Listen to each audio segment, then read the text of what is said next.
Law पे आज हम ह्यूम से डिस्कस करेंगे, ठीक है। तो ह्यूम इज वेरी इंपॉर्टेंट, ठीक है। You will definitely gate 1 or 2 questions from Hume, ठीक है। ह्यूम से आपको क्वेश्चन मिलेगा ही मिलेगा, ठीक है। ह्यूम से आपको क्वेश्चन मिलेगा ही मिलेगा,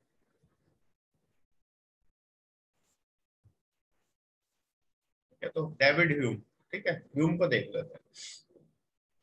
ह्यूम में आपसे क्या क्या पूछा जा सकता है।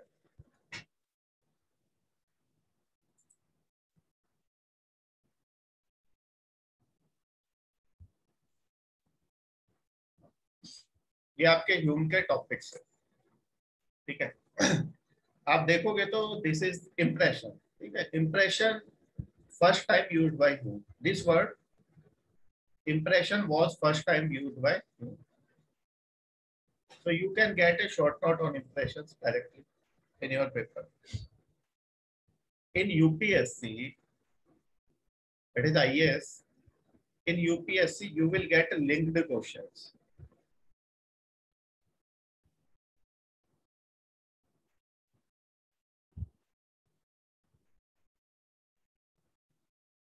You will not get direct question that write a short note on impression. But in PSCs, state services, you will get direct questions. They will ask you write a short note on impressions. Okay, so you can get short note in your PSC. Okay, in PSC exams you will get a short note on impression, but in UPSC you will get linked questions. That you can also write, but you will never get direct question that write a short note on impression. They will give you linked question. Second, problem of induction. You know, empiricism is based on induction.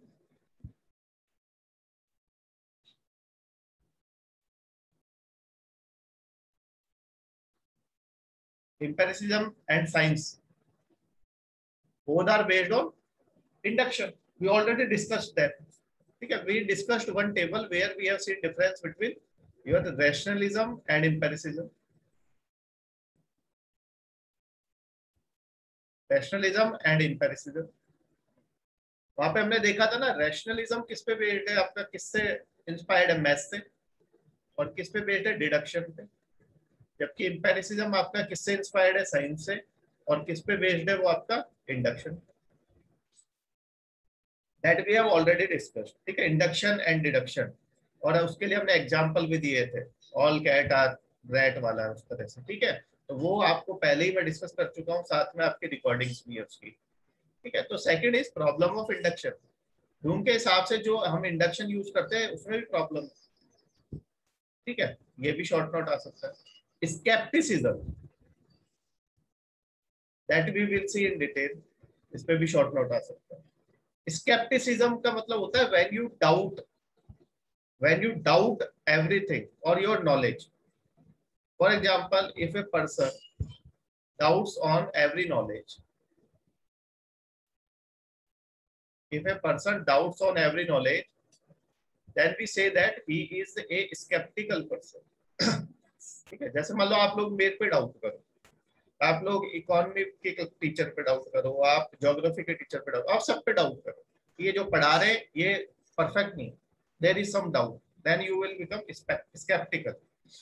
अगर आप sceptical हो जाओगे, आप हम लोगों पे believe नहीं करोगे, तो फिर कैसे आपका काम चलेगा, ठीक है। तो ह्यूम ने स्केप्टिसिज्म से काफी प्रॉब्लम क्रिएट कर दी कि सारी नॉलेज हमारी डाउटेबल है, मतलब जो किससे मिलती है, साइंस से, इंपेरिसिज्म, जो एक्सपीरियंस से नॉलेज मिलती है वो सारी डाउटेबल, एक्सपीरियंस वाली नॉलेज को उसने डाउटेबल माना, क्योंकि इसके हिसाब से experience is the only source of valid knowledge, ठीक है। तो एक्सपीरियंस से जो नॉलेज मिलती है उसको इसने डाउटेबल माना, मैथ वाली को नहीं।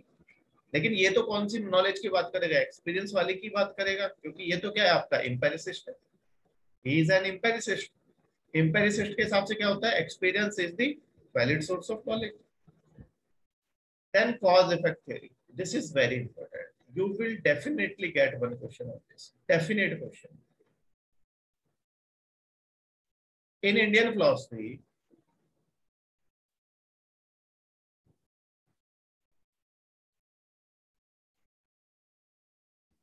we have 3 theories.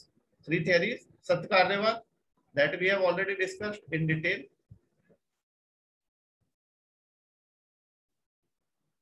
असत्कार्यवाद,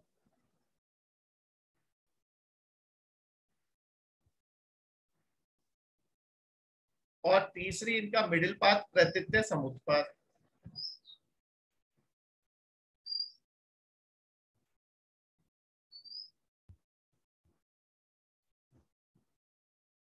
जैसे यहां से डेफिनेटली एक क्वेश्चन आता है इंडियन फिलोसफी में कॉज इफेक्ट थ्योरी से, वैसे ही यहाँ पे ह्यूम से एक क्वेश्चन आता है कॉज इफेक्ट थ्योरी। ह्यूम ने कॉज इफेक्ट थ्योरी के बारे में बात की, तो we will definitely get one question, और you will definitely get one question from cause effect theory. Even UPSC is asking cause effect theory every year or every alternate year. Direct question. Hume's cause effect theory. That is very important. ठीक है? Then theory of knowledge of Hume. Hume में क्या? Hume में theory of knowledge. यानी कि Hume की क्या पढ़ेंगे आप? Epistemology. देखेंगे epistemology में उसने क्या बात की है. फिर उसका relation of ideas. एक relation of ideas. एक टॉपिक ये है. आइडियाज के बीच में क्या रिलेशन होता है, क्योंकि सबसे पहले इंप्रेशन मिलते हैं, इंप्रेशन के बाद आइडियाज मिलते हैं। लॉक ने भी आइडियाज की बात करी है, बर्कले ने भी आइडियाज की बात करी। और matter of fact, this is important, ये भी इंपॉर्टेंट है। यू कैन गेट 15 और 20 10 और 15-20 मार्क्स क्वेश्चन फ्रॉम हियर। ठीक है, यहाँ से भी आपको क्वेश्चन आएगा मेंस में। 10 तीन तरह के क्वेश्चन होंगे आपके, 10 मार्क्स के होंगे, 15 मार्क्स के होंगे और 20 मार्क्स के होंगे। 10 मार्क्स के आपको यहाँ से मिल सकते हैं डायरेक्ट क्वेश्चन, ये वाला ये वाला ये वाला। 20 और 15 का ये और ये, और लास्ट में refutation of soul and god, ये शॉर्ट नोट रहा है। कैसे सब रिफ्यूट कर दिया, सोल भी नहीं है, गॉड भी नहीं है, मैटर भी नहीं है, मैटर को भी रिफ्यूट कर दिया।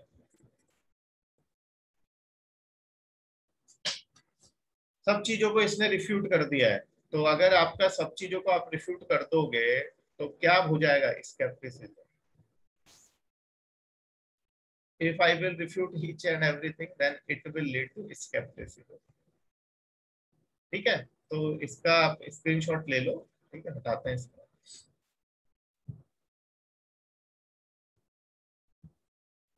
देखिए, ये टॉपिक्स तो हैं आपके इसके।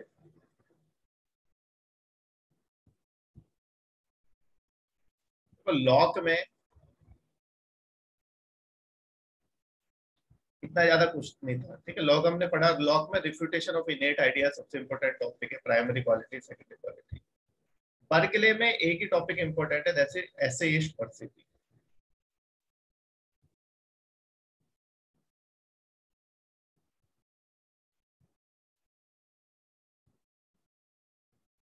अगर आप ह्यूम देखो तो ह्यूम में सब इंपॉर्टेंट है, लेकिन जो सबसे इंपॉर्टेंट है ह्यूम का वो है कॉज इफेक्ट। ठीक है, इसको अच्छे से आपको पढ़ के जाना है, इसको रट के जाना है। ठीक है,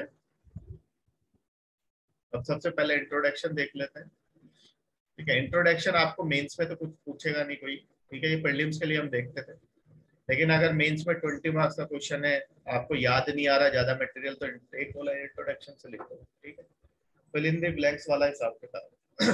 ठीक है, सो इंट्रोडक्शन में ही was a British empiricist philosopher, British था।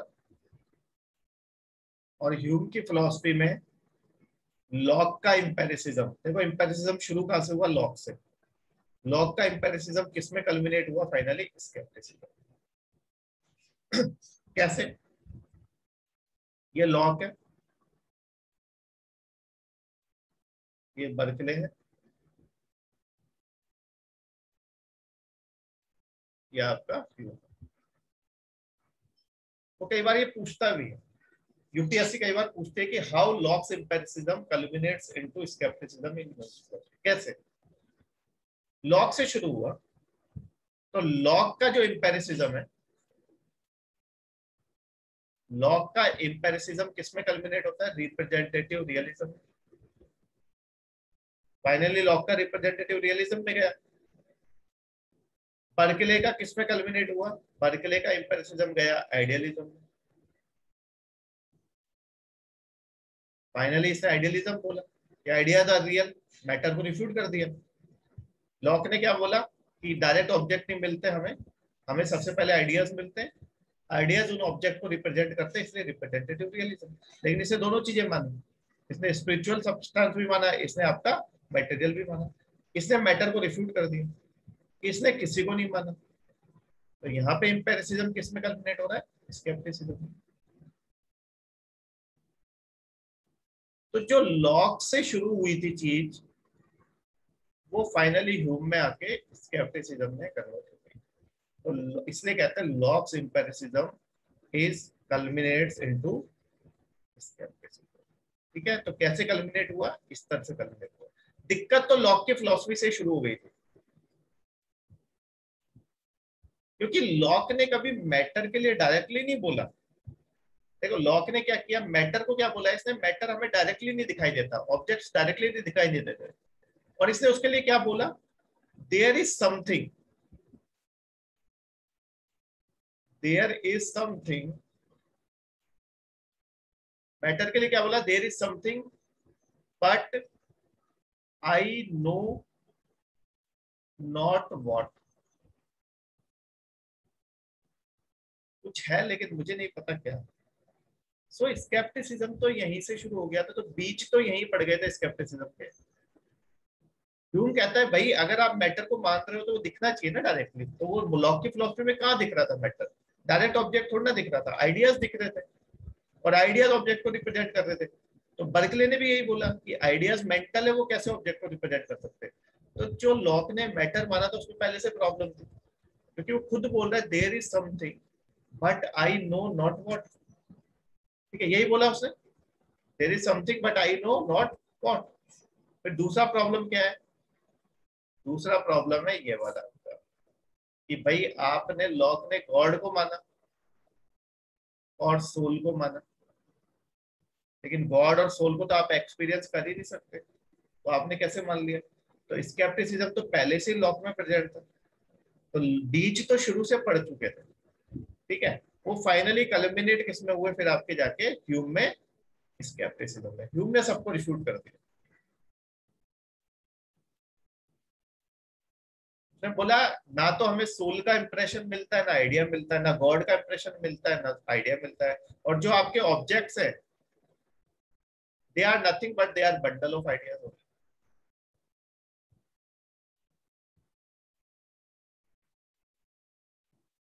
बंडल ऑफ आइडियाज और कुछ नहीं है। तो हम कैसे मान ले कि भाई ये आपका ऑब्जेक्ट एग्जिस्ट करता है? Object is nothing, object is a bundle of ideas. तो इसलिए ह्यूम इंपॉर्टेंट। और ह्यूम ने क्या स्केप्टिसिज्म के बीज बो दिए पूरी फिलोसफी में। ह्यूम ने क्या किया, सब कुछ रिफ्यूट कर दिया, इवन साइंस को भी रिफ्यूट कर दिया कि साइंस भी गलत है कहीं ना कहीं। इसीलिए जब ह्यूम ने सब कुछ रिफ्यूट कर दिया, तो फिर कांट जब आएगा तो कांट ह्यूम को रिफ्यूट करेगा। कांट बोलेगा ह्यूम ने जो बोला है उसमें काफी सारी दिक्कतें हैं, क्योंकि अगर आपकी सारी नॉलेज डाउटेबल हो गई इट विल क्रिएट प्रॉब्लम। ठीक है, स्केप्टिसिज्म क्रिएट्स प्रॉब्लम। ठीक है, तो ये आपके इंपेरिसिज्म में ह्यूम में वो फाइनली किसमें रिलेट हो रहा है? आपका स्केप्टिसिज्म। Is it clear? कहीं कोई डाउट हो यू कैन आस्क। ठीक है, if you have any doubt anywhere you can ask. ठीक है, you are free to ask the doubts. कोई भी डाउट हो you are free to ask, even during the class, even after the class. Okay, आप class के बाद भी पूछ सकते हैं, क्लास के साथ भी पूछ सकते हैं। सारी चीजें आपको क्लियर होना बहुत जरूरी। ठीक है, क्योंकि Hume is very important, Hume and Kant both are important. You will definitely get 2 or 3 questions from Locke, Berkeley, Hume and Kant.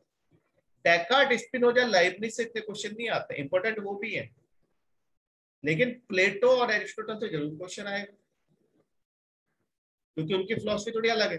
Descartes, Spinoza, लाइब्निज से इतने क्वेश्चन नहीं आते, डेकार्ट से फिर भी आ जाता है, स्पिनोजा, लाइब्निज से क्वेश्चन कम आते हैं, लेकिन लॉक, बर्कले, ह्यूम से पक्का क्वेश्चन आता है और कांट से क्वेश्चन आता है।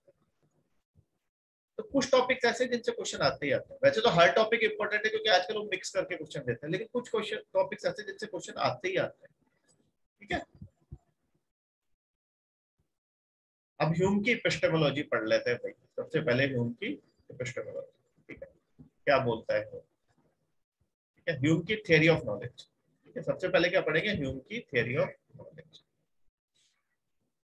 एपिस्टेमोलॉजी का मतलब तो पता ही है अब आपको। एपिस्टेमोलॉजी का मतलब ऐसा मत करना कि सब कुछ भूल जाओ।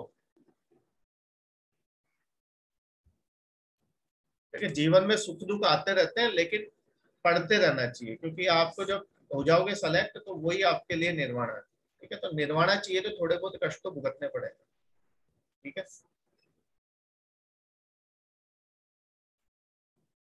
तो ह्यूम की थियरी ऑफ नॉलेज को 3 पार्ट में डिवाइड कर सकते हैं।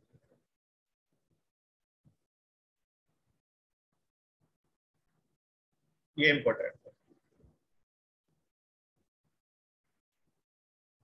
Hume's theory of knowledge can be divided into 3 parts. यहाँ से क्वेश्चन आया है। ठीक है, यूपीएससी ने पूछा है यहाँ से 10 नंबर का क्वेश्चन। क्या पूछा है वो देखेंगे, डिस्कस करेंगे। आपके आएगा 15 और 20। वो 10 मार्क्स का वो सेम क्वेश्चन भी आ सकता है, वो पुराना रिपीट कर सकते हैं। ठीक है, तो 3 क्या है, sources of knowledge, source of valid knowledge, ये हटा दो, ऐसा हटा दो। सोर्स ऑफ वैलिड नॉलेज, तो impression and ideas. Source of valid knowledge क्या है इसके लिए, इंप्रेशन एंड आइडियाज। देखो, इंप्रेशन पहली बार इसने यूज किया वर्ड, तो इसको हम देखेंगे आगे इंप्रेशन क्या होता है। तो सोर्स ऑफ वैलिड नॉलेज इसके लिए इंप्रेशन एंड आइडियाज। ये किससे मिलते हैं आपको, एक्सपीरियंस से। एक्सपीरियंस ये सोर्स को, लेकिन उसमें क्या मिलता है आपको, इंप्रेशन एंड आइडियाज। जैसे लॉक ने क्या बोला था, सबसे पहले हमें आइडियाज मिलते हैं इन the form of primary qualities and secondary qualities.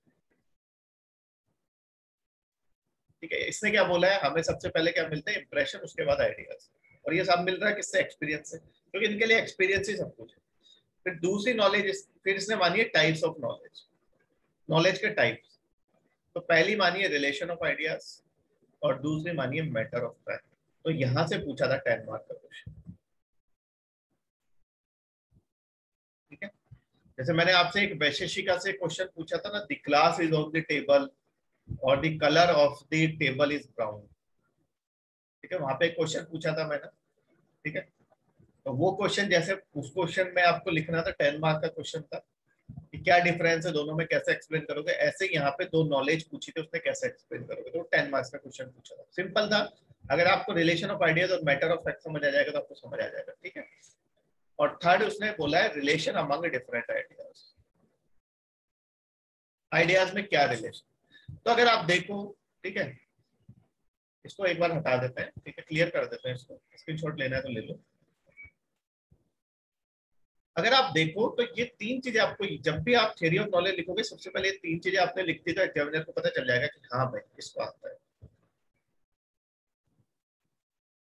आपको अगर ये पता है कि 3 पार्ट में डिवाइड किया गया है, पहला सोर्स,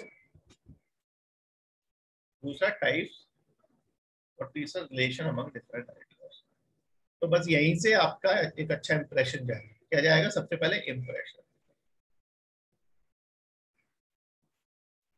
तो ह्यूम ने सबसे पहले किसकी बात की, इंप्रेशन। सबसे पहले इंप्रेशन, फिर वो आइडिया जनरेट करेगा माइंड में कि हाँ इसको अच्छे मार्क्स देने।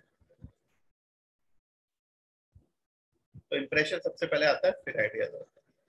ठीक है, there is a girl, there is a boy, the girl smiles at boy, that is impression. The boy is getting first impression, then after getting impression, ideas, फिर दिल में ख्याल आए, चलो यार अब तो हम सिंगर नहीं रहेंगे। ठीक है, आज तो लड़की मुस्कुराती, अब तो कुछ संभावना जाती। ठीक है, अब तो हम भी आराम से वैलेंटाइन डे मना पाएंगे। दे दोज आर आइडियाज। भले से वो लड़की किसी भी कारण से मुस्कुराई हो, लेकिन आइडियाज। तो इंप्रेशन के बाद क्या क्रिएट करता है आदमी, आइडियाज। बिल्ली देखी, इंप्रेशन, फिर क्या आइडियाज क्रिएट करेगा, बैड लक। ठीक है, तो इस तरह से आपका इंप्रेशन के बाद आइडियाज क्रिएट होते हैं। सबसे पहले इंप्रेशन, उसके बाद आइडियाज क्रिएट होते हैं। मैं अभी आपको पढ़ा रहा हूँ, ये इंप्रेशन है। और डायरेक्टली गेट जो आपको, you are directly getting impression, फिर आप आइडियाज क्रिएट करोगे माइंड में, जो आप सोचोगे, ठीक है, जो आप घर जाके सोचोगे या अभी थोड़ी देर बाद सोचोगे, डायरेक्टली जो आप मिल रहा है आपको इंप्रेशन। तो ये इंप्रेशन आपको कैसा मिल रहा है? मोर क्लियर, एकदम क्लियर मिल रहा है, क्योंकि अभी मैं आपको पढ़ा रहा हूँ। घर जाके आप इसको रिकॉल करने की कोशिश करोगे या इसमें अपने आइडियाज क्रिएट करने की कोशिश करोगे, that is those are ideas. जैसे यहाँ पे इंप्रेशन मिला, ये सिंपल सा इंप्रेशन है, स्माइल किया किसी ने, आपने आइडियाज क्रिएट कर लिया अपने मन से, ठीक है। तो इंप्रेशंस डायरेक्टली मिलते हैं, उसके बाद आइडियाज क्रिएट किए जाते हैं, ठीक है। जैसे टीचर को यहाँ पे अच्छा इंप्रेशन मिला, then he or she will create an idea that I have to award him or her good marks. That is the difference between impression and ideas. हाँ, संयोग एंड समवाय, दोनों संयोग लिख दिया आपने। वहाँ देखा था हमने, एक क्वालिटी थी, ठीक है, दूसरी आपकी कैटेगरी, ठीक है। जीवन में सुख दुख आते रहते हैं, सर्वाइकल और सब ठीक हो जाता है, एक्सरसाइज करो। मेरे को खुद को बहुत acute back pain, acute back pain, L5S1 में प्रॉब्लम, ठीक है। बहुत ज्यादा बैठे रहते हैं हम ऑफिस में भी, और इसमें L5S1, लेकिन एक्सरसाइज करने से ठीक हो जाता है, ठीक है। एक्सरसाइज आप करते रहो, थोड़ा अपना सिटिंग पोस्चर सही रखो, थोड़ा योगा वोगा करो, बाबा रामदेव ने बोला ना योगा से ही होगा, ठीक है। आपने तो पतंजलि योगा भी पढ़ा हुआ है, आपने गौतम बुद्ध भी पढ़ा हुआ है कि there is suffering, there is a cause of suffering, there is cessation of suffering, there is a path leading to the cessation of suffering. Suffering है, सफरिंग का कॉज है, सफरिंग का सेसेशन है, और वो सेसेशन करने के लिए एक पाथ है। आप इश्क करते हो, तो इश्क में सफरिंग, ये क्या है, इश्क से सफरिंग होनी होगी, हो सकती है, तो उसका क्या इसको हटा दो जिंदगी से, ठीक है। आपकी जो हैबिट्स है, डेली हैबिट्स, वो अच्छी नहीं है, सोए उठे, बस कोई एक्सरसाइज नहीं की, कॉफी पी, ठीक है, फालतू का कैफीन बहुत ज्यादा लिया, मैं चाय पी रहा हूँ लेकिन हम चाय बहुत कम पीते हैं, सुबह में चाहिए होती है चाय, ठीक है, ताकि पूरा दिन आप जगे रहे। लेकिन ऐसा भी नहीं है मैं कॉफी नहीं पीता, I don't like coffee, coffee फालतू की चीज, ठीक है। चाय भी नहीं पीनी चाहिए हिसाब से, तो ब्लैक टी वगैरह पी लो या फिर कुछ कहवा वगैरह पी लो, तो लेकिन ठीक है, चाय चलती है, कॉफी भी पीनी चाहिए। तो ये सब चीजें आपका जो डेली रूटीन है, अगर वो अच्छा नहीं है तो you will get such disease, ठीक है। और लड़कियों में ज्यादा होती है, ठीक है, लड़कियों की बॉडी थोड़ी ज्यादा कॉम्प्लेक्स होती है, उनको ज्यादा प्रॉब्लम होती है। लड़के कभी भी बाहर घूमने फिरने जा सकते हैं, ठीक है, रात को भी निकल जाते हैं घूमने, लड़कियों में थोड़ा ऐसा रेस्ट्रिक्शन है। तो आप जब टाइम है सुबह जाओ, मॉर्निंग वॉक के लिए जाओ, थोड़ा योगा करो, ठीक है, तो डेफिनेटली आपको हो जाएगा सही, ठीक है।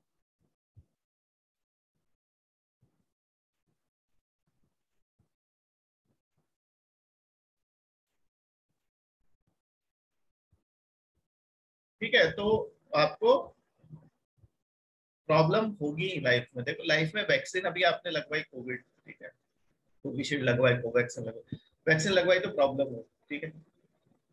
बहुत से लोगों को नहीं भी हुई, जो रोज रनिंग करते हैं, जो एथलीट टाइप के लोग हैं, उनकी बॉडी अच्छी इम्यूनिटी है, तो उनको नहीं हुई, तो उनकी बॉडी पहले से सही है ना भाई, ठीक है। लड़कियों को ज्यादा देखो फीमेल्स पे ज्यादा होता है, उनका बॉडी स्ट्रक्चर थोड़ा कॉम्प्लेक्स है, उनमें होता ही है प्रॉब्लम, ठीक है। वो बनाई इस तरह से बॉडी स्ट्रक्चर, उसमें हम कुछ नहीं कर सकते, इसलिए उनको थोड़ा सा हेल्थ को लेकर थोड़ा कॉन्शियस ज्यादा होना चाहिए, ठीक है। तो आपको, आप अगर जा सकते हो जिम जाओ, नहीं तो योगा करो घर पे ही, ठीक है, क्योंकि थोड़ा सा बॉडी स्ट्रक्चर का फर्क तो पड़ता ही है, ठीक है। थोड़ा सा भी आपके हार्मोनल इम्बैलेंस हुआ तो आपको ज्यादा प्रॉब्लम होती है, हम लोगों को इतना नहीं होता है, ठीक है। तो वो हम बायो के स्टूडेंट रहे तो इतना तो हमें पता है, और बाकी इस पर रिसर्च आती रहती है, इसलिए आप थोड़ा योगा करो, थोड़ा सा खुश रखो मन को, जितना खुश रहोगे उतनी बीमारी आपसे दूर रहेगी। अगर आपको कोई भी प्रॉब्लम है, बीमारी, तो कोई मन भी नहीं करता किसी काम को करने, इसलिए थोड़ी एक्सरसाइज करो, ठीक है। एक्सरसाइज लेकिन पूछ के करना डॉक्टर से, ऐसे नहीं कि कुछ भी करने लग गए, ठीक है। कई लोग क्या करते हैं, अपनी मर्जी से कुछ भी करने लग जाते हैं। यूट्यूब पे सब कुछ है, लेकिन एक बार डॉक्टर से कंसल्ट जरूर कर ले, ठीक।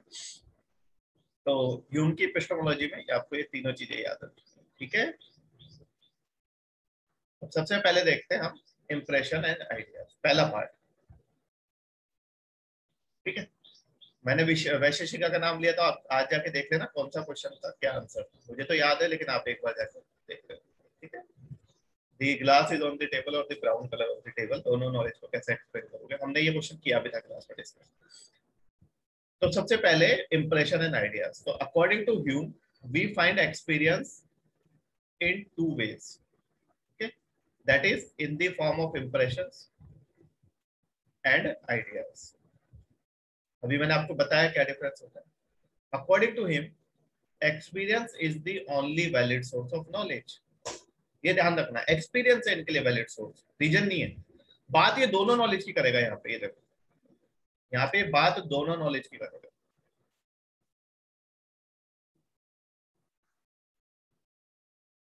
लेकिन इसके यहाँ पे दोनों नॉलेज की बात करेगा ये, एम्पिरिसिज्म की भी और आपके रैशनलिज्म की भी। लेकिन इसके लिए जो इंपॉर्टेंट नॉलेज वो क्या है? एक्सपीरियंस वाली knowledge. In experience first of all we find impressions and ideas are the faint images of impressions. Right now you are getting impressions.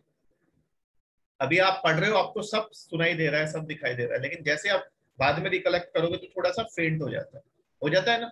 और अगर आप 4 दिन तक रिवाइज नहीं करोगे तो और ज्यादा फेंट हो जाएगा। ठीक है,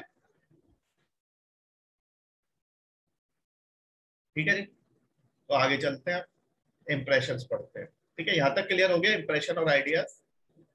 अब इंप्रेशन देखो, पहली बार ये वर्ड ह्यूम ने यूज किया, इंप्रेशन।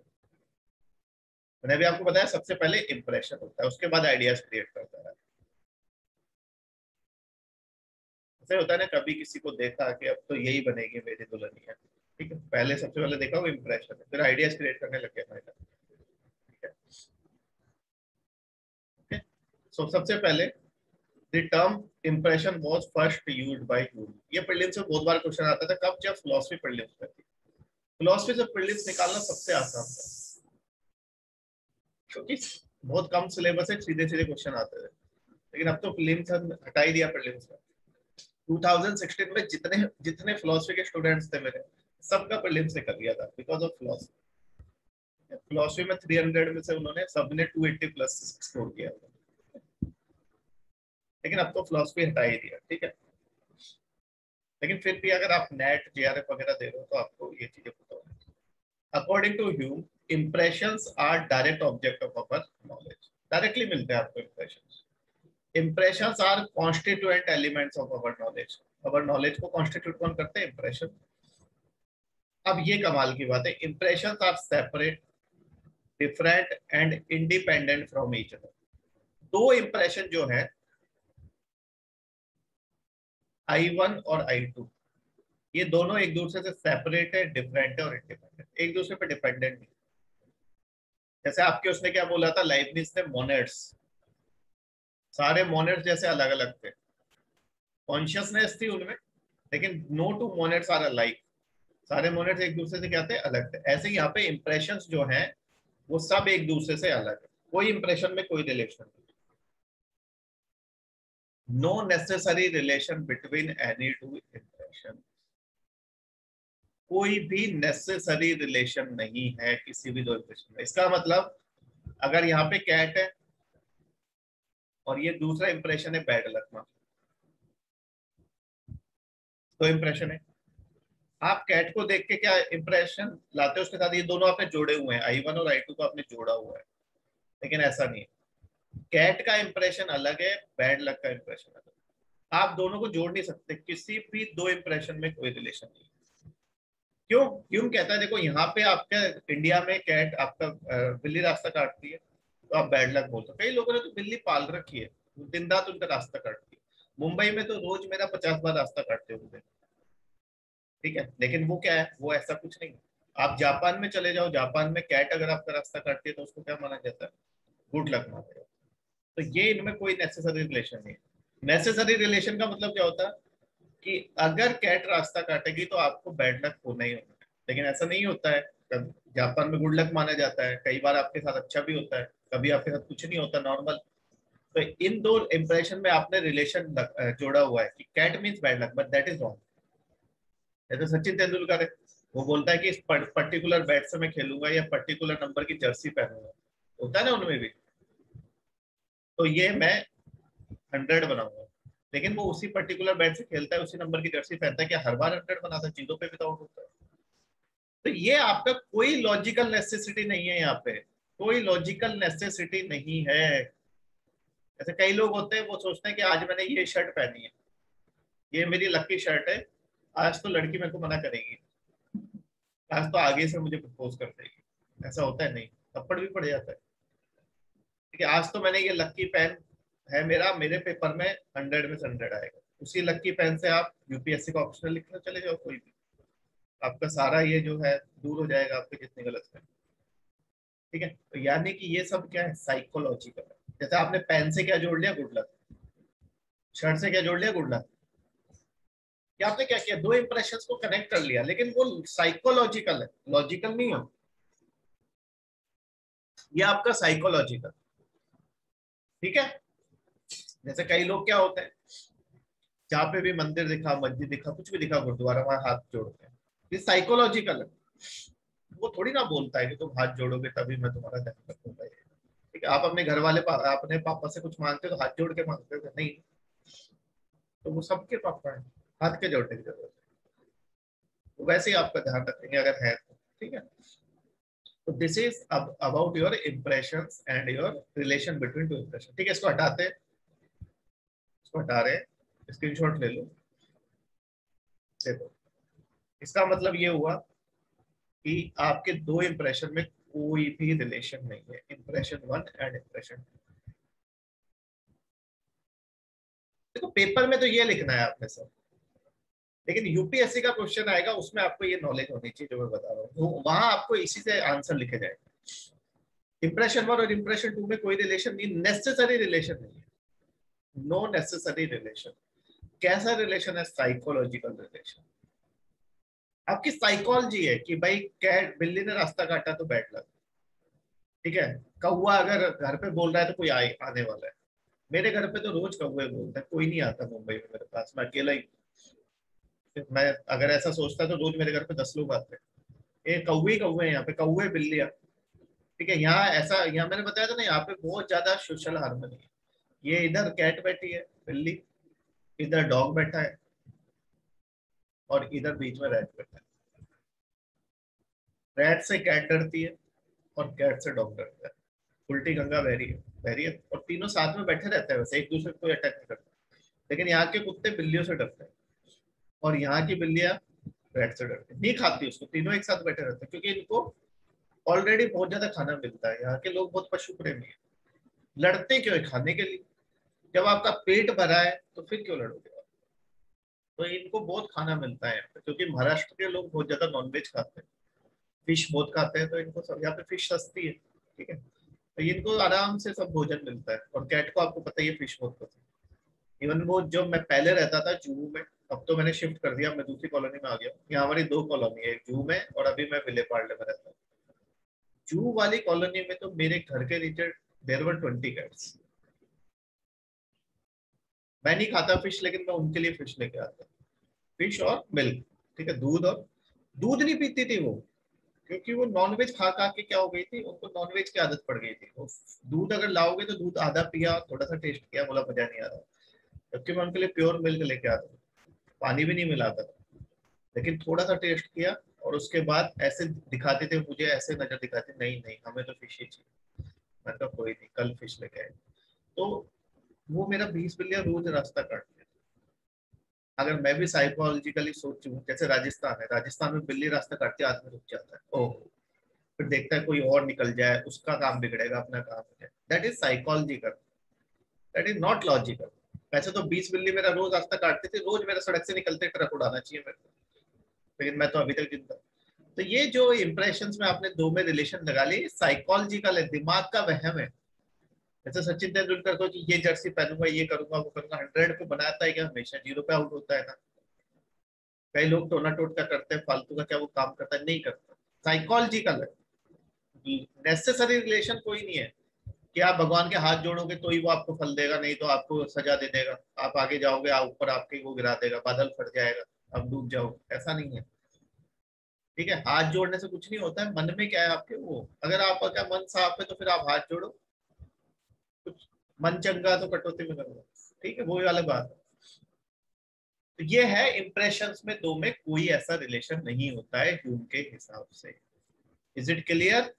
तो अब प्रॉब्लम क्या होगी, अब प्रॉब्लम होगी साइंस में। साइंस मानती है कॉज इफेक्ट थ्योरी, कि अगर इफेक्ट है तो उसका कॉज होगा ही होगा। तो ह्यूम बोलता है कि इफेक्ट और कॉज में भी कोई नेसेसरी रिलेशन नहीं। ठीक है, बोला ये साइकोलॉजिकल है, तो इसने क्या किया, इसने साइंस की कॉज इफेक्ट थ्योरी को भी रिफ्यूट कर दिया। तो अगर कॉज इफेक्ट थ्योरी को रिफ्यूट कर दिया, इसने सारा रिलेशन रिफ्यूट कर दिया, तो इसने क्या बना दिया, स्केप्टिसिज्म। इतना ही नहीं, आगे ही है, गॉड को भी रिफ्यूट करेगा, ये सोल को भी रिफ्यूट करेगा, ये मैटर को भी रिफ्यूट करेगा। ये बोलता है गॉड का ना तो इंप्रेशन मिलता है ना आइडिया मिलता है। इंप्रेशन और आइडिया कब मिलेंगे, जब आप एक्सपीरियंस करोगे। आप देख ही नहीं सकते गॉड सोल को, कैसे देखोगे? सोल का भी और मैटर को इसने बोला है बंडल ऑफ आइडियाज। ऑब्जेक्ट क्या होते हैं, बंडल ऑफ आइडियाज होता है। In this way he has refuted each and everything, that's why scepticism is there. लेकिन जब हम आगे देखेंगे तो देखेंगे कि कांट ने किस तरह से इसको ह्यूम को, ठीक है, ह्यूम पे के ऊपर रिएक्ट किया है। लेकिन ह्यूम की थ्योरी कुछ हद तक काफी लॉजिकल, जैसे गौतम बुद्ध की, देखो कुछ थ्योरी बड़ी लॉजिकल, जैसे गौतम बुद्ध की थ्योरी। ये बात सही है ना, देखो कैट और बैड लक में कोई रिलेशन नहीं है, लॉजिकल तो कुछ नहीं। लक्की पैन, पैन और लक में कोई रिलेशन नहीं है, ठीक है, बैट, लक्की बैट और आपके स्कोर में, ठीक है। ऐसा होता तो सचिन हमेशा 100 बनाता, जीरो पे आउट कितनी बार हुआ है, ठीक है। तो ऐसा कुछ नहीं है कि आप इस नंबर की जगह से, वो साइकोलॉजिकल है। और साइकोलॉजिकल क्या है, सुपरस्टिशंस में तो हम बिलीव करते हैं, हम इंडियंस होते ही ऐसे, ठीक है, इन्हीं पे हमारा चलता है, ठीक है। तो इन्हीं पे आपको शुरू से आपने वो फॉलो किए, ठीक है, वो आपको फॉलो इसलिए कराए जाते हैं क्योंकि आप अपनी एक दायरे से बाहर ना निकल पाओ, ठीक है। अब उसमें ज्यादा डिटेल में नहीं जाते, लेकिन अभी के लिए आप इतना समझो कि अगर आप पढ़े लिखे हो तो आप इन चीजों में बिलीव नहीं करो।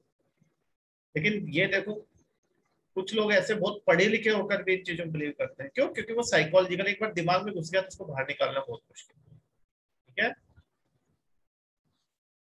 हम भी करते थे जब हमें पता नहीं था चीजें, अब हमें पता है। देखी दुनिया देखी कि भाई बिल्ली यहाँ पे तो लोग घरों में पालते हैं, बिल्लियां तो रोज रास्ता काटती है, ठीक है। लकी पेन से भी लिख के देख लिया, लकी शर्ट पहन के भी देख ली, कुछ ना हुआ, ठीक है। कुछ होता तो हम भी थोड़ा सा और वापस से उस शर्ट को रोज प्रेस करके उसी को पहनते, ठीक है, उस पर लिखवा लेते पीछे लकी शर्ट। लेकिन हमारे साथ तो कुछ हुआ, बहुत पहन ली लकी शर्ट, अब तो पता नहीं कहाँ पड़ी होगी बेचारी, ठीक है। तो सब मेहनत से होता है, ठीक है। तो ये मेहनत करनी है आपको, no necessary relation. Impressions are in simplest form, जैसे एटम होता है ना simplest form, atomic theory of creation पढ़ी थी हमने न्याय, और उनको फर्दर एनालाइजेबल नहीं होते हैं। एक इंप्रेशन को आप वापस से और टुकड़ों में नहीं तोड़ सकते, तो सिंपलेस्ट फॉर्म में होता है। Impressions are in simplest form and therefore they are further not analyzable and not divisible. फिर impressions are more clear, मैंने अभी आपको बताया था, more vivid, ये हटा दो, ये कॉमन ही है यहाँ पे, more vivid, more lively and more powerful than ideas। इसका मतलब ये impressions ज्यादा पावरफुल होते हैं, क्योंकि सबसे पहले impression आता है। आइडियाज आर फेंट इमेजेस, जैसे अभी आपको इंप्रेशन मिल रहा है, मेरे को आप देख रहे हो ना, मेरा भी आपको इंप्रेशन मिल रहा है, घर जाके आप रिकॉल करने की कोशिश करोगे मेरी शक्ल, काफी फेंट आपको याद आया, ऐसा एग्जैक्टली तो नहीं आपको याद आएगा, ठीक है ना। तो जो आइडियाज होते हैं वो आपके क्या होते हैं, faint images of impression according to Hume. अभी तक लॉक और बर्कले में हम क्या पढ़ रहे थे, सिर्फ आइडियाज पढ़ते थे। लॉक और बर्कले ने, अगर मेरी वॉइस में कुछ प्रॉब्लम हो, ऑडियो में कुछ प्रॉब्लम हो तो बता देना, कभी कभी यहाँ नेट का इशू आ जाता है। तो मुंबई में भी रह के बिल्कुल एकदम अंबानी के घर के बगल में रह के भी नेट का प्रॉब्लम, तो यही है ना, कोई इंप्रेशन में कोई रिलेशन नहीं, कि मान के घर के पास रह रहा हूँ तो मेरा बहुत अच्छा वो आएगा, ठीक है, इसमें वो आएगा, ठीक है ना, सिग्नल्स आएंगे, बहुत अच्छा नेट चलेगा, ऐसा नहीं है। आप टावर के नीचे खड़े होकर फोन करो, पता चलता है, नॉट रीचेबल बताता है, ठीक है। तो वो इम्प्रेशंस में ऐसा कुछ नहीं है, साइकोलॉजिकल चीजें होती हैं। लोग और बर्कले सिर्फ आइडियाज की बात करते हैं, उन्होंने कहीं पे इंप्रेशन वर्ड यूज नहीं किया। ये पहली बार है जिसने इंप्रेशन वर्ड यूज किया। तो एक्सपीरियंस में सबसे पहले हमें क्या मिलता है, impression. Right now what are you getting, according to Hume you are getting impression. तो ये इंप्रेशन पे शॉर्ट नोट आया, तो ये आपको 8 पॉइंट लिख देने बस, ठीक है, समझा, मैंने दिया ये डिटेल में। अब आगे चल, सारा खेल इस इंप्रेशन का है ह्यूम की थ्योरी, ठीक है।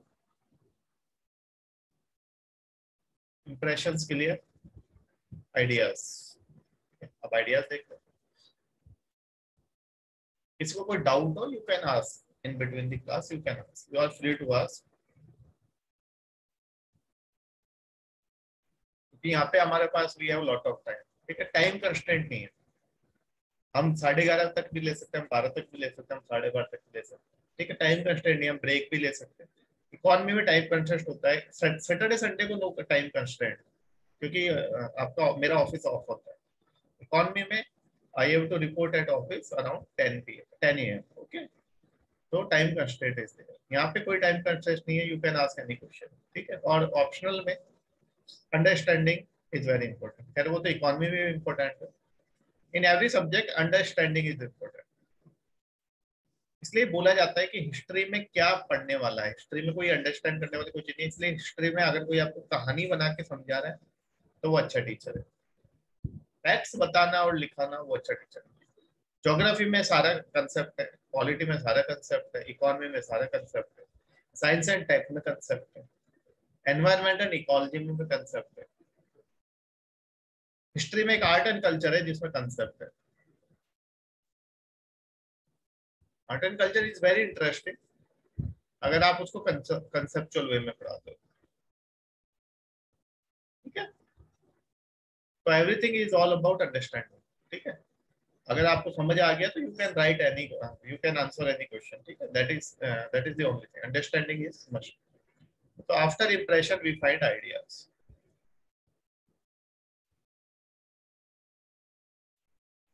Ideas are faint images of impressions. Generally, ideas are less vivid, less clear, less lively, and less intensive than impressions. ऐसा ही होता है। Right now you are getting my impression, घर जाके आप याद करने की कोशिश करोगे, दैट इज फेंट। अभी मैं आपको पढ़ा रहा हूँ, ये आप अभी देखो, ये आपको इंप्रेशन मिल रहा है आपके सामने से स्क्रीन का, फिर बाद में आप इसको याद करने की कोशिश करोगे, सब याद रहेगा नहीं, फेंट। देखो, आइडियाज हमेशा फेंट होते हैं, लेकिन कई बार आइडियाज ज्यादा इंटेंसिव हो जाते हैं, वो दिक्कत करते हैं। Sometimes ideas become more intensive.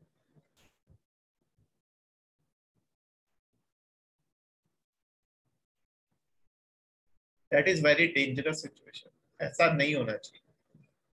जैसे आपने देखा, किसी लड़के ने देखा एक लड़की को कोई मतलब नहीं, लड़के को हो गया इससे प्यार, वन साइडेड।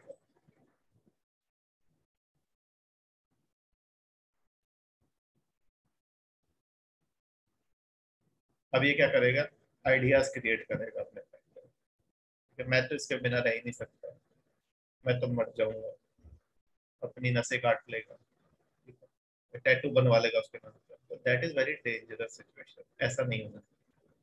अगर इंप्रेशन से आइडियाज फेंट है तो दैट इज ओके, लेकिन आइडियाज अगर आपके ज्यादा इंटेंसिव हो गए, sometimes Hume says that sometimes ideas become more intensive than impression, but it is not a desirable condition। ऐसा नहीं होना चाहिए। पेपर में ये लाइन नहीं लिखनी है आपको, ये वाली लाइन नहीं लिखनी है, तो मैंने आपको समझाने के लिए लिखी है, पेपर के लिए ये नहीं है। ये सिर्फ आपको समझाने के लिए लिखी है कि लाइफ में ऐसा नहीं करना कि आप इंप्रेशन से ज्यादा खतरनाक आइडियाज को बना, कि मैं तो उसके बिना रह नहीं सकती, या मैं तो उसके बिना रह नहीं सकता, मेरे सपनों में तू सजना, मेरे सपनों में तू सजना, ठीक है, ऐसे नहीं चलता है, ठीक है। ये सब फिल्मों में चलता है, यहाँ नहीं चलता है। अच्छा, कभी लड़की को लड़की को नहीं होता प्यार, लड़कों को ही होता है, ठीक है, क्योंकि हमारे यहाँ रेशियो गड़बड़ है, ठीक है। तो डिमांड और सप्लाई वाला कंसेप्ट है, तो लड़के ज्यादा है, लड़कियां कम। तो इसलिए लड़कियों को प्यार होता है सलमान खान से, शाहरुख खान से, ऋतिक रोशन से, ठीक है। हम लोगों से नहीं होता भाई, हम लोग नॉर्मल है, ठीक है। आप या तो एक्टर बन जाओ, फिल्म स्टार बन जाओ, आपसे सबको प्यार हो जाएगा। तो प्यार होने के लिए क्वालिटीज भी तो होनी चाहिए ना, तो वो नहीं है ना, ठीक है। तो इसलिए मैं लड़के को ही लड़की से प्यार करता हूँ, ठीक है। ओके। आप जब कभी पढ़ाओ किसी को समझाओ तो आप इनको चेंज कर देना, ठीक है, अपने दिल की तसल्ली के लिए। ऐसा होता नहीं है, होता है कई बार, बट वो सिचुएशन कभी कभी होती है। फिल्मों में तो ज्यादातर होती है। साउथ मूवीज देखो, साउथ, अगर आपको दिल को तसल्ली देनी है, साउथ की मूवीज देखो, वहां पे एक हीरो से दो लड़कियों को प्यार होता है। आप, और वो हीरो भी ऐसे होते हैं, आप उनसे लाख गुना अच्छे दिखते हो, तो आपका कॉन्फिडेंस हाई हो जाएगा। या बांग्ला मूवीज देखो, उसमें एक सीख जैसा लड़का होगा, एकदम पतला दुबला, ठीक है, उसको, उसके पीछे चार चार लड़कियां दीवानी होती है, आपको कॉन्फिडेंस बढ़े। लेकिन ये लड़का लड़की से क्या करना है, आपको आईएएस बनना है, पढ़ाई करनी है, ठीक है, ये सब मोह माया है। एक बार आईएएस बन जाओ, फिर ये वाला उल्टा हो जाएगा, फिर यहाँ पे लड़की को हो जाएगा। कुछ बनना पड़ेगा ना भाई, कुछ करना पड़ता है लाइफ में, ठीक है। आप में क्वालिटीज है, आप कैपेबल हो, तो लोग आपको प्यार करते हैं, ठीक है, उसको हटा देते हैं। अभी आपका ध्येय, आपका एक ही चीज दिखनी चाहिए आपको, अर्जुन को जैसे दिखती थी, ठीक है, सिर्फ उसकी आंख दिखती थी चिड़िया की, ऐसे आपको भी सिर्फ एक चीज दिखनी चाहिए, वो दिखनी चाहिए आपका लक्ष्य। इसको हटा देते हैं।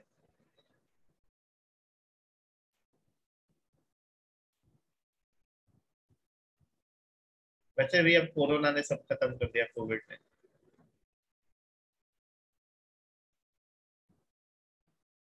कोविड ने सारी चीजें खत्म कर दी, चलाओ ना नैनो से बांध रहे, ठीक है, वो खत्म कर दिया, नजरों से नजरों का मिलना।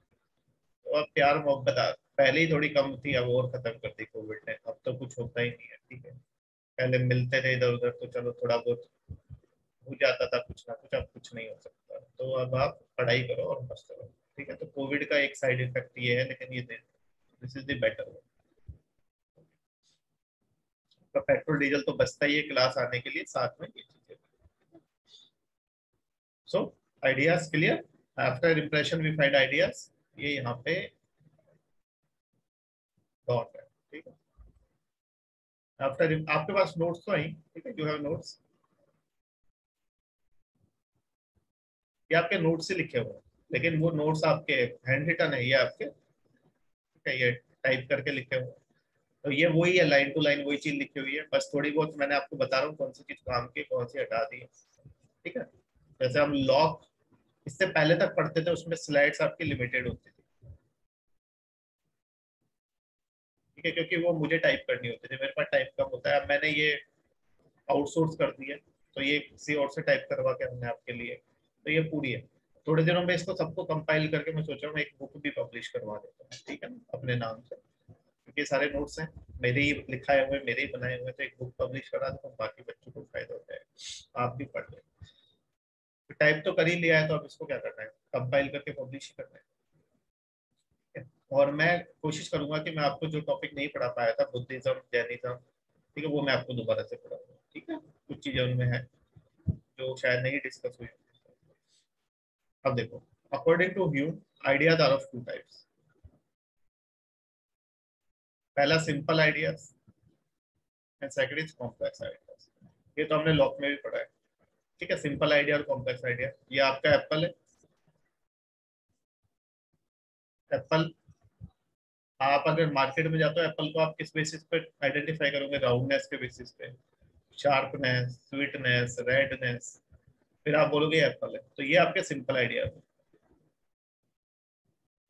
सिंपल आइडियाज के बेसिस पे कॉम्प्लेक्स आइडिया क्रिएट किया, Apple is an complex idea. अगर इन आइडियाज को इससे निकाल दो, ठीक है, योगाचार विज्ञानवाद में पढ़ाया था सेम चीज, बुद्धिज्म में योगाचार विज्ञानवाद में सेम चीज आपने पढ़ी है। ठीक है, भले ही से मैंने आपको जैनिज्म बुद्धिज्म पढ़ाया नहीं, लेकिन वो चीजें मैंने बार बार रिपीट करी है, तो आपको वो चीजें समझ आ गई होंगी। फिर वगैरह भी मैंने बार बार रिपीट किया। Philosophy is very easy, tips पे हो जाता है थोड़े दिनों बाद। जैसे मुझे है ना, ऐसे आपको टिप्स पे हो जाएगा थोड़े दिनों में पढ़ के, ठीक है ना, आप भी पढ़ा पाओगे। थोड़ा बहुत आप पढ़ते रहोगे तो धीरे धीरे आप मेरी जगह ले लोगे, आप मेरी जगह पढ़ा दोगे एसआर में। ठीक है, वैसे भी हमें नए टीचर चाहिए होते हैं, मैं कब तक पढ़ाऊंगा। एक लिमिट के बाद आदमी क्या है कि पढ़ाने की उसकी कैपेसिटी खत्म हो जाती है, हेल्थ इश्यूज होते हैं ना भाई सबको, और ऑल्टरनेटिव तो चाहिए। जैसे हमने एक ऑल्टरनेटिव क्रिएट किया था आपके लिए विशाल, लेकिन अब वो उसने इसका टच, उसका मतलब ये टच में नहीं है अब, तो वो भूल गया सब कुछ, इसलिए उसने आगे मना कर दिया, तो अब मुझे पढ़ाना पड़ेगा। नहीं तो एक ऑल्टरनेटिव टीचर और होता तो आपका सिलेबस अभी तक कंप्लीट हो गया। ठीक है, तो क्योंकि जॉब में दोनों है तो होता है ऐसा, जॉब के साथ थोड़ा सा दिक्कत होती है। लेकिन पढ़ाना चलो मेरा शौक है, इसलिए मैं टाइम निकालता ही हूँ और निकालता रहूंगा जब तक मेरे में है हिम्मत, तब तक आपको पढ़ाता रहे। लेकिन आप में से भी तो कोई होना चाहिए ना तैयार। तो एप्पल आपका कॉम्प्लेक्स आइडिया, ये सारे आपके सिंपल आइडिया। ठीक है, सिंपल आइडियाज के बेसिस पे क्या क्रिएट होता है कॉम्प्लेक्स आइडिया। जैसे मैं हूँ, मैं एक कॉम्प्लेक्स आइडिया हूँ, मैं सिंपल आइडियाज के बेसिस पे क्रिएट हूँ, हाइट वेट कलर, ठीक है ना, ये सब चीजों के बेसिस पे। तो आप दो, एक एप्पल एक ऑरेंज है, दोनों में डिफरेंशिएट कैसे करते हैं, on the basis of simple idea. सबसे पहले सिंपल आइडियाज आपके होते हैं, उन सबको आप जोड़ते हो, उन सबको जोड़ के आप क्या क्रिएट करते हो, एक कॉम्प्लेक्स आइडिया। तो क्या कहना है ह्यूम का भी वही, simple ideas. For simple ideas impressions are must. सबसे पहले तो इंप्रेशन ही मिलेंगे आपको। No idea can be accepted as innate idea, ये तो लॉक ने भी बोला है। इनेट आइडिया मतलब कोई भी आइडिया हमारे दिमाग में पहले से नहीं होता है, सारा किससे मिलता है, एक्सपीरियंस से। लॉक ने रिफ्यूटेशन किया इनेट आइडिया का, वो हमने डिटेल में देखा, वो आपके मेंस में आता है क्वेश्चन। ठीक है, हर दूसरे तीसरे साल में रिपीट होता है। तो no idea can be accepted as innate idea, कोई भी आइडिया इनेट आइडिया नहीं है, सारी नॉलेज हमें किससे मिल रही है, एक्सपीरियंस से। Because experience is the valid source of knowledge. यहाँ जहाँ पे भी के लिखा है, K denotes knowledge.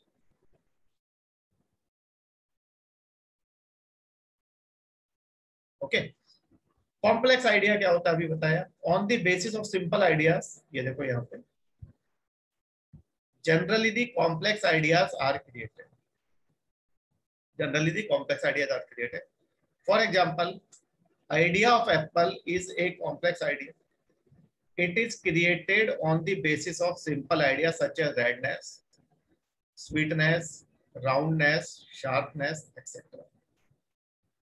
According to view, देखो ये इंपॉर्टेंट पॉइंट है, कुछ केसेस ऐसे भी होते हैं जब बिना सिंपल आइडियाज के आप कॉम्प्लेक्स आइडिया क्रिएट कर लेते हो, जहां आपको सिंपल आइडियाज नहीं मिलते हैं, लेकिन आप डायरेक्टली एक कॉम्प्लेक्स आइडिया क्रिएट कर लेते हो। So in some cases even without getting simple ideas, in some cases even without getting simple idea, mind can create complex ideas. For example, golden mountain, golden mountain तो आपने देखा नहीं, लेकिन आपने एक कॉम्प्लेक्स आइडिया क्रिएट किया हुआ कि गोल्डन माउंटेन होता है। ठीक है, तो गोल्डन माउंटेन तो एक कॉम्प्लेक्स आइडिया है ना, बहुत सारे सिंपल आइडिया से। मान लो आप कल को आप गोल्डन माउंटेन देख लेते हो, तो आप क्या देखोगे, उसमें गोल्डन कलर का है, हाइट उसकी, ठीक है, उसका साइज।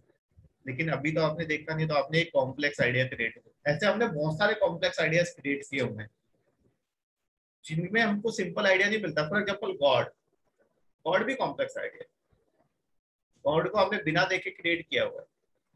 ठीक है, सोल, सोल को भी आपने बिना देखे क्रिएट किया हुआ है। ठीक है, तो बहुत सारी चीजें ऐसी होती हैं जो कॉम्प्लेक्स आइडिया आपने माइंड में क्रिएट किया हुआ होता है, लेकिन उसको जब तक सिंपल आइडिया नहीं मिलेंगे, ठीक है, सिंपल आइडियाज मिलेंगे तो कॉम्प्लेक्स आइडिया क्रिएट आप कर लोगे। लेकिन कई जगह ऐसी होती है जहाँ पे बिना सिंपल आइडिया मिले कॉम्प्लेक्स आइडिया क्रिएट हो जाता है, कुछ केसेस, जैसे गोल्डन माउंटेन का केस। ठीक है, यहाँ पे आपको कोई सिंपल आइडिया नहीं मिल रहा है, आपको डायरेक्टली आपने एक कॉम्प्लेक्स आइडिया क्रिएट कर दिया अपने माइंड में। ठीक है, इसको हटा देते हैं, स्क्रीनशॉट ले लो।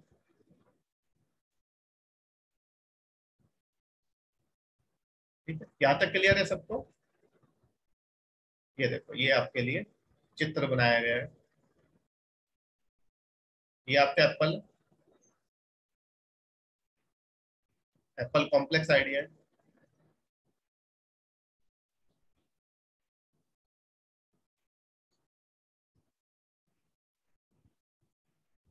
लिखने की जरूरत नहीं, वैसे समझ आ रहा है। मैं बनाता तो इतना साफ नहीं आता, साफ सुथरा चित्र बना। ये मेरे नोट से उठाया गया है, ठीक है। सब चीजें नोट से उठाई गई हैं वर्ड टू वर्ड, ठीक है, कोई डिफरेंस नहीं है। आप नोट्स पढ़ोगे तो आपको यही मिलेगा, बस यहाँ पे ये अच्छा दिख रहा है बना हुआ, कलर भी इसका रेड दिख रहा है। तो इसमें आपने रेडनेस, स्वीटनेस, राउंडनेस, ये आपके सिंपल आइडिया था। इनके बेसिस पे आपने क्या क्रिएट कर लिया, complex idea. In paper you can draw this diagram if you want, ठीक है। तो ये है आपका कॉम्प्लेक्स आइडिया, सिंपल आइडिया। अब टाइप्स ऑफ नॉलेज, ठीक है, पहला था आपका सोर्स ऑफ नॉलेज, अब दूसरा types of knowledge.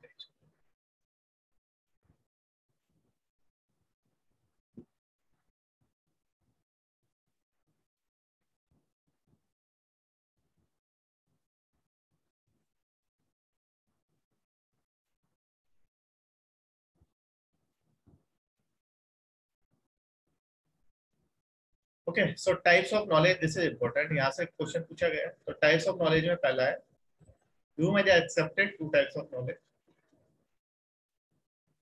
Relation of ideas and matter of fact. ये रिलेशन ऑफ आइडियाज जो है, ये कहाँ पे मिलता है आपको, लॉजिक और मैथमेटिक्स।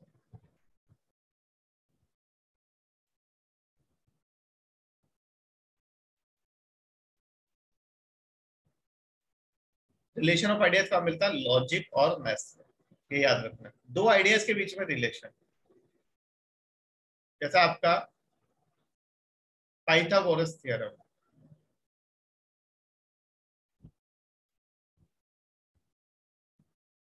परपेंडिकुलर बेस हाइपोटेन्यूज, क्या रिलेशन होता है, हाइपोटेन्यूज का स्क्वायर इक्वल टू परपेंडिकुलर का स्क्वायर प्लस बेस का स्क्वायर।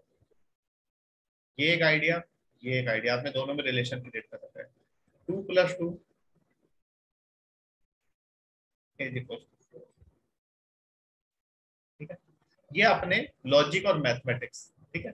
लॉजिक में हम पढ़ते हैं, ठीक है, लॉजिक हमारे पहले सिलेबस में था, अब सिलेबस में नहीं है, ठीक है। जो हमने पढ़ा था मोडस पोनेंस और मोडस पोनेंस, ठीक है, दो चीजें पढ़ी थी हमने किसमें, बर्कले में, मोडस, ठीक है, मोडस टोनेंस एंड मोडस पोनेंस। वो दोनों चीजें क्या है, आपकी लॉजिक का पार्ट है, ठीक है। तो लॉजिक और मैथमेटिक्स में आपको पता है रिलेशन जो होता है वो क्या होता है, यूनिवर्सल होता है, हर जगह पे 2 + 2 4 ही होता है। पाइथागोरस थ्योरम आप इंडिया में लगाओ, यूएस में लगाओ, कहीं लगाओ, वो h² = p²+। तो यहाँ पे आइडियाज के बीच में रिलेशन होता है। ये दो आइडिया थे, एक हाइपोटेन्यूज का आइडिया और ये दोनों, इनके बीच में क्या है, relation. We find such knowledge through logical reasoning. Such type of knowledge is universal, undoubtable, certain and necessary, but it has no newness. Newness नहीं होती है, दो और दो चार है, हमेशा से चार है।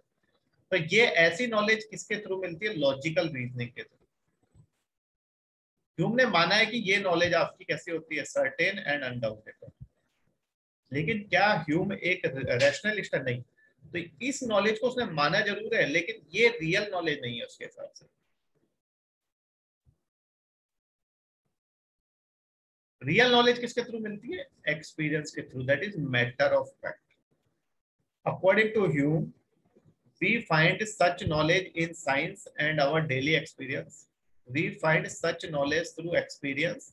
This type of knowledge lacks universality, certainty and necessity, but it has newness. तो ये कौन सी नॉलेज है आपकी, जो आपको मिलती है एक्सपीरियंस। तो इसने दो knowledge, to types of knowledge मानी, पहली कौन सी, रीजन से मिलती है जो लॉजिक और मैथमेटिक्स में, और दूसरी एक्सपीरियंस। ठीक है, इसका स्क्रीनशॉट लो, फिर क्वेश्चन देखते हैं क्या पूछा था। स्क्रीनशॉट ले लो, ठीक है। क्वेश्चन क्या पूछा था यूपीएससी में,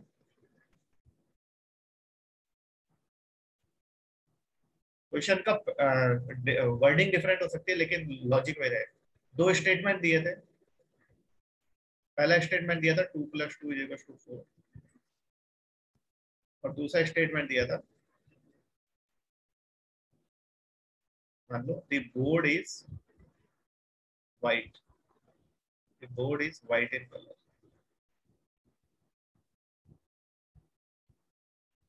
क्वेश्चन पूछा था how you will explain these two knowledge.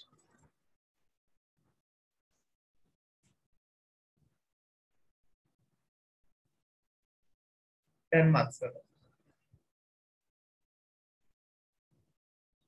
तो इसमें आपको सिंपली क्या लिखना था, Hume has accepted two types of knowledge and he will explain this on the basis of relation of ideas.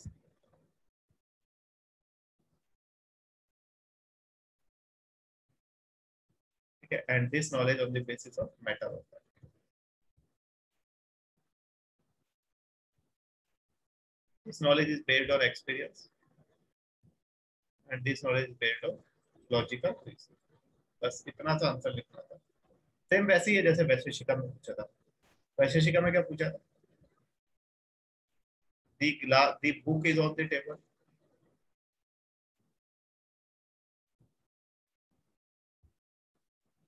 And second is the color of the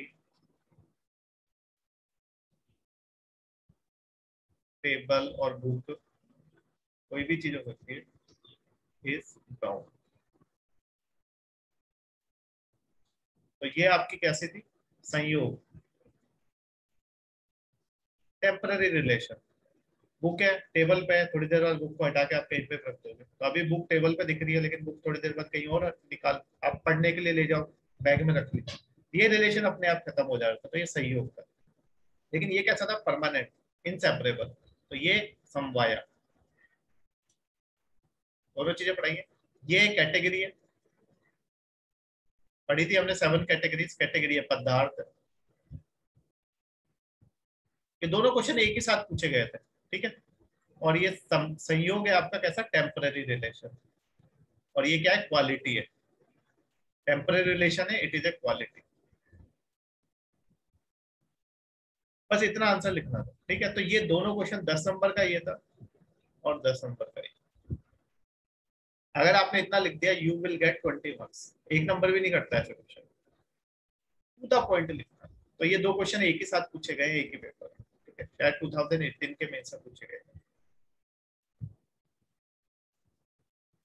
ठीक है। तो आपको ह्यूम का क्लियर हो गया कि किस तरीके से वो नीचे उसके क्वेश्चन पूछता है, ठीक है। क्लियर है? किसी को कोई डाउट हो यू कैन, इसको हटा दे, इसका स्क्रीनशॉट ले लो। ये दो question we are also discussing the types of question. Simple है। अब आपको समझ आ गया तो अब आप लिख दो।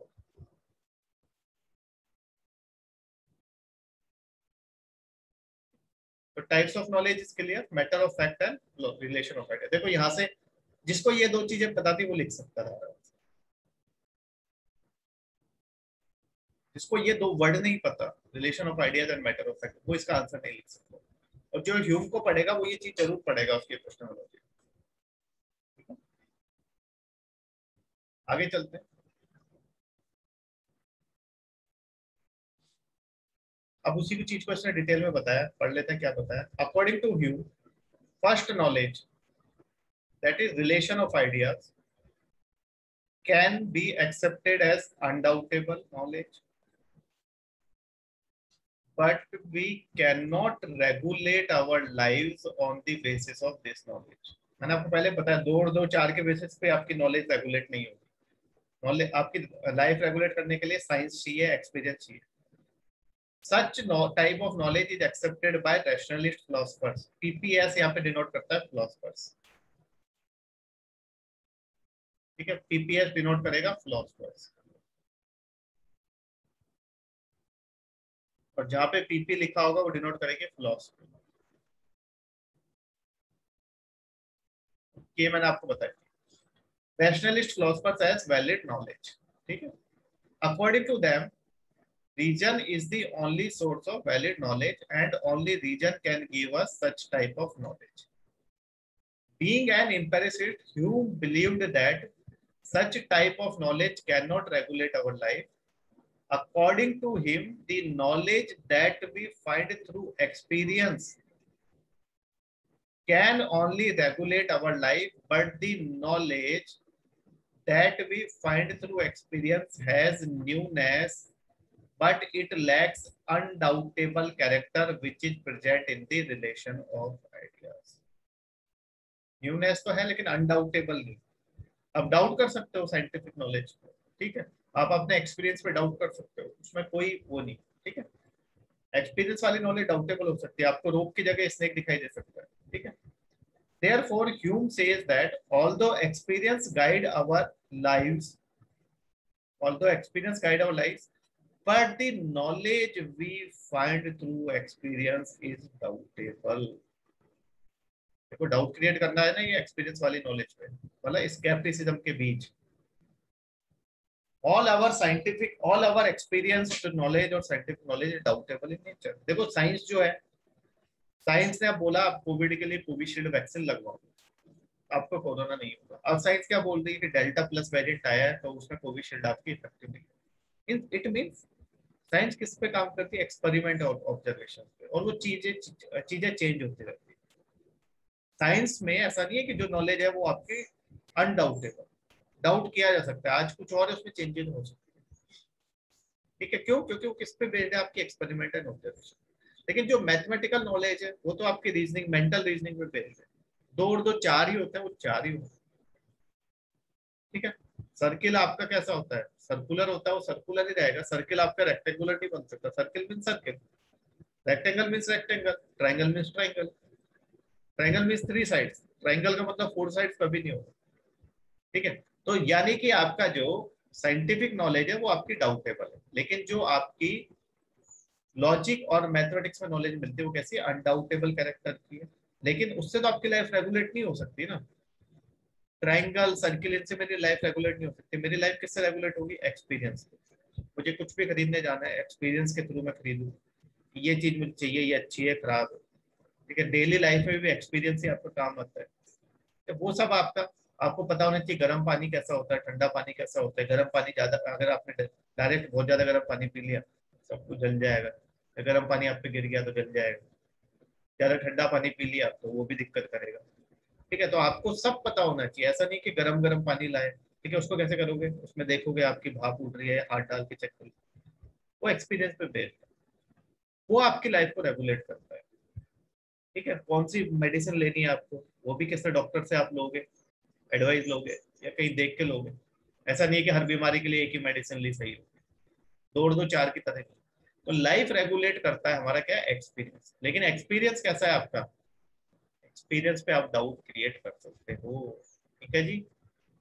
तो अब चलते हैं रिलेशन अमंग डिफरेंट आइडियाज, तीसरी थे, 3 थी थ्योरी ऑफ नॉलेज में, 3 पार्ट थे, 2 पार्ट हमने डिस्कस कर लिए। पहला सोर्स ऑफ नॉलेज, इंप्रेशन और आइडिया डिस्कस कर लिए।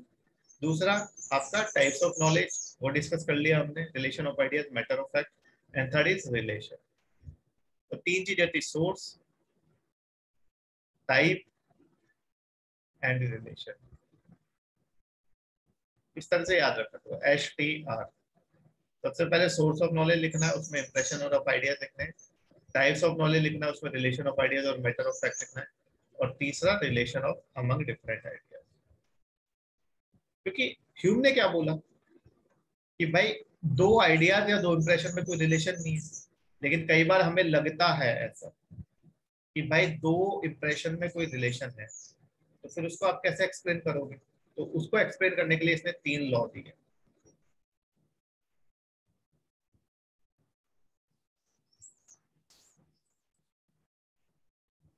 3 लॉ दी, ठीक है, कि ऐसा सिर्फ होता है, मतलब 2 रिलेशन नहीं होता है, लेकिन वो कई बार हमें लगता है, तो क्यों लगता है।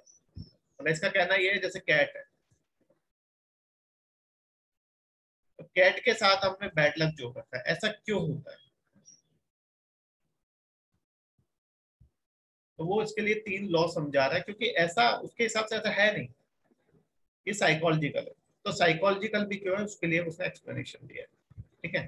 तो क्या बोलता है Hume, according to Hume there is no necessary relation between any 2 impressions and ideas, but in real life we find relation between different ideas। मिलता है रियल लाइफ में। For example relation between impression of cat and impression of bad luck, impression of cat and impression of bad थोड़ी देर बाद देंगे break आपको 5-7 minute का, फिर क्लास शुरू। According to Hume these two impressions are separate, different and independent from each other and there is no necessary relation between them. ठीक है? Although Hume says that we find experience of such relations in our daily life, and to explain that Hume has given 3 laws. पहला है law of resemblance of similarity.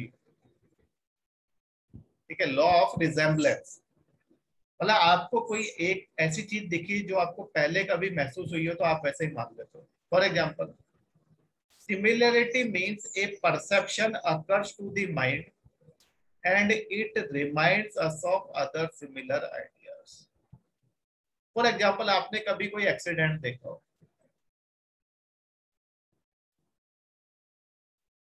आपने कोई accident देखा हो और वो एक्सीडेंट देख के आपको ट्रॉमा जैसा फील हुआ, डर लगा हुआ, फियर. अचानक से आप कहीं पे, ठीक है, वैसा ही आप देखते हो कि ऐसा ही एक्सीडेंट होने वाला है, होने वाला है, हुआ नहीं है. जैसे ही वो एक्सीडेंट होने वाला है उसी समय आपके दिमाग में ये ट्रॉमा वापस से डेवलप हो जाएगा और मान लो ये एक्सीडेंट नहीं हुआ, ये घर से बच के निकल गए, लेकिन फिर भी आपके दिमाग में क्या आ गया, वो फियर आ गया. तो अब नेसेसरी रिलेशन तो है नहीं, क्योंकि पहले तो एक्सीडेंट हुआ था तो फियर आया था, अब तो एक्सीडेंट नहीं हुआ, सिर्फ होने वाला था तो भी आपके दिमाग में फियर आ गया. क्यों? क्योंकि रिजेम्बलेंस, आपने उसको जोड़ के देख लिया कि उस समय एक्सीडेंट हुआ था तो आपके दिमाग में ऐसा फियर आ गया. ठीक है, लेकिन इन दोनों में कोई नेसेसरी रिलेशन नहीं है. यहाँ एक्सीडेंट है या ट्रॉमा है, या बिना एक्सीडेंट के ट्रॉमा आ गया, होने वाला था उसको देख के आपके दिमाग में trauma.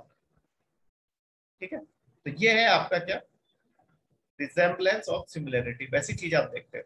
Law of contiguity, if two ideas are approximated in same space and time.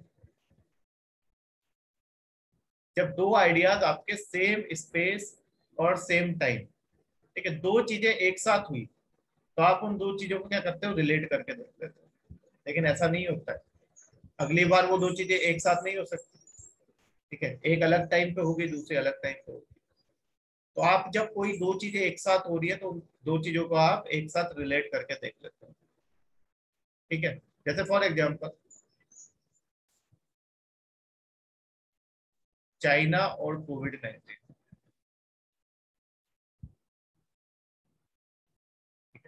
अब आपने चाइना और कोविड-19 को रिलेट कर लिया, लेकिन ऐसा नहीं है. ऐसा थोड़ी ना है, ये कहीं पे प्रूव नहीं हुआ कि चाइना ही कोविड-19 के लिए रेस्पॉन्सिबल. ठीक है, तो आपने दो आइडिया जब सेम टाइम पे, चाइना और कोविड-19 दोनों को आपने सेम टाइम पे और सेम स्पेस में आपने दोनों को रिलेट कर लिया, लेकिन ऐसा नहीं है. ठीक है, थर्ड क्या है, if ideas are causally related. ये कॉजली है, इसको सही कर लेते हैं, CAU, causally related. For example cat and bat luck, इनको आपने क्या है, कॉजल रिलेशन आपने लगाया हुआ है. ठीक है, इनमें क्या लगाया हुआ है आपने, कॉजल रिलेशन, कैट और बैड लक में. लेकिन ऐसा होता है, नहीं होता है. तो ये कहता है कि कई बार रिजेम्बलेंस की वजह से, कई बार जब दो आइडियाज कॉन्टिग्यूअस एक साथ घटित होते हैं, हम उन दोनों को जोड़ लेते हैं सेम स्पेस और सेम टाइम. अप्रोक्सीमेटेड मतलब एक साथ हो रहे, तो हम क्या करते थे, उन दोनों चीजों को रिलेट कर लेते हैं. ठीक है, लेकिन ऐसा नहीं है. ठीक है, हो सकता है वो उस समय के लिए सही हो, लेकिन बाद में ऐसा नहीं है. ठीक? अब हम क्या करेंगे, चाइना के साथ कोविड, जब भी कोविड आएगा हम बोलेंगे चाइना ने फैलाया, लेकिन ऐसा नहीं है ना. तो ऐसा नहीं होता है. ठीक है, लेकिन वो हम साइकोलॉजिकल, ये तीनों चीजें क्या है आपकी, साइकोलॉजिकल.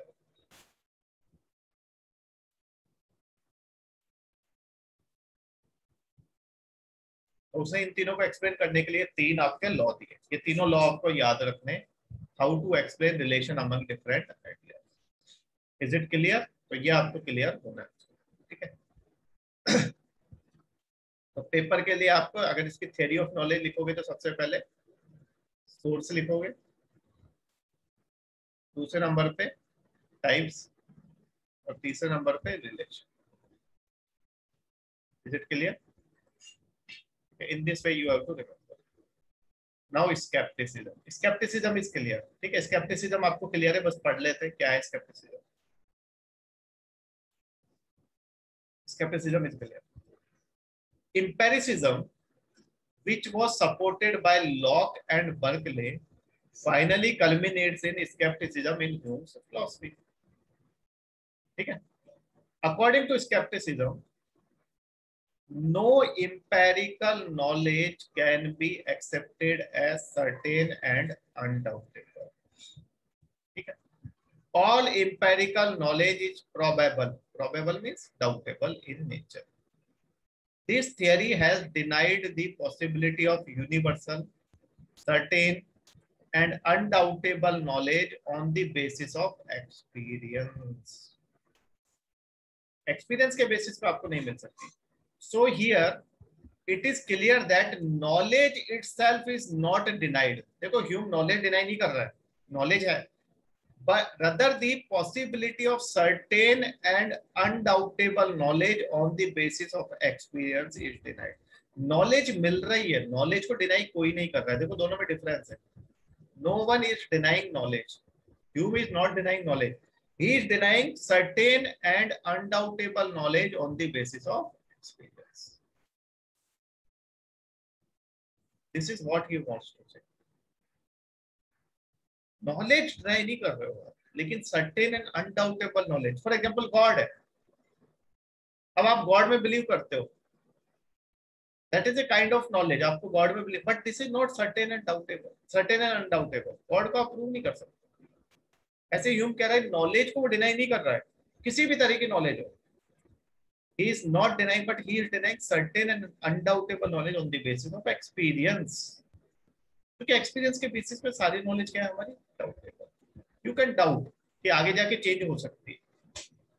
ठीक है, हुई भी है साइंस में. ठीक है, साइंस में चेंज होती रहती है, नए नए एक्सपेरिमेंट ऑब्जर्वेशन से नई चीजें आती रहती है. ठीक है, अभी हमें सब कुछ तो नहीं पता ना. In Locke's philosophy, empiricism culminates into realism. Representative realism तो मैंने अभी आपको समझाया था शुरू में. Berkeley's philosophy, empiricism culminates into idealism, whereas in Hume's philosophy, empiricism culminates into skepticism. ठीक है, तो मैंने शुरू में जब इंट्रोडक्शन पढ़ाया था तब आपको समझाया था.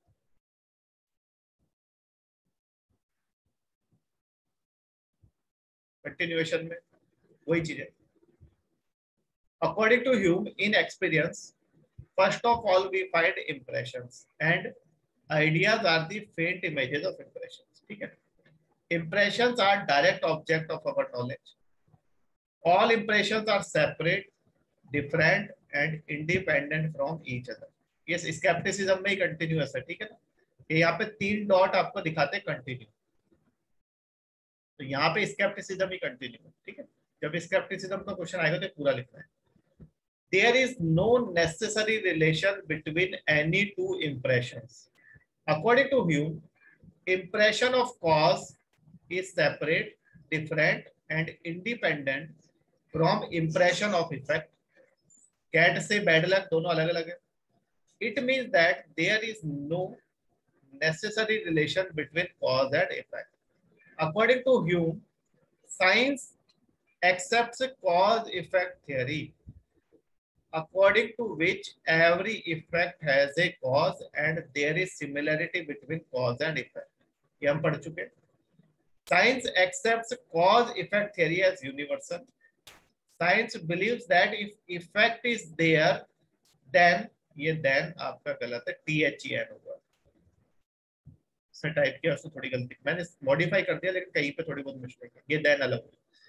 If effect is there, then cause must be there. It means that cause effect theory is central theory in science. बिल्कुल सही है.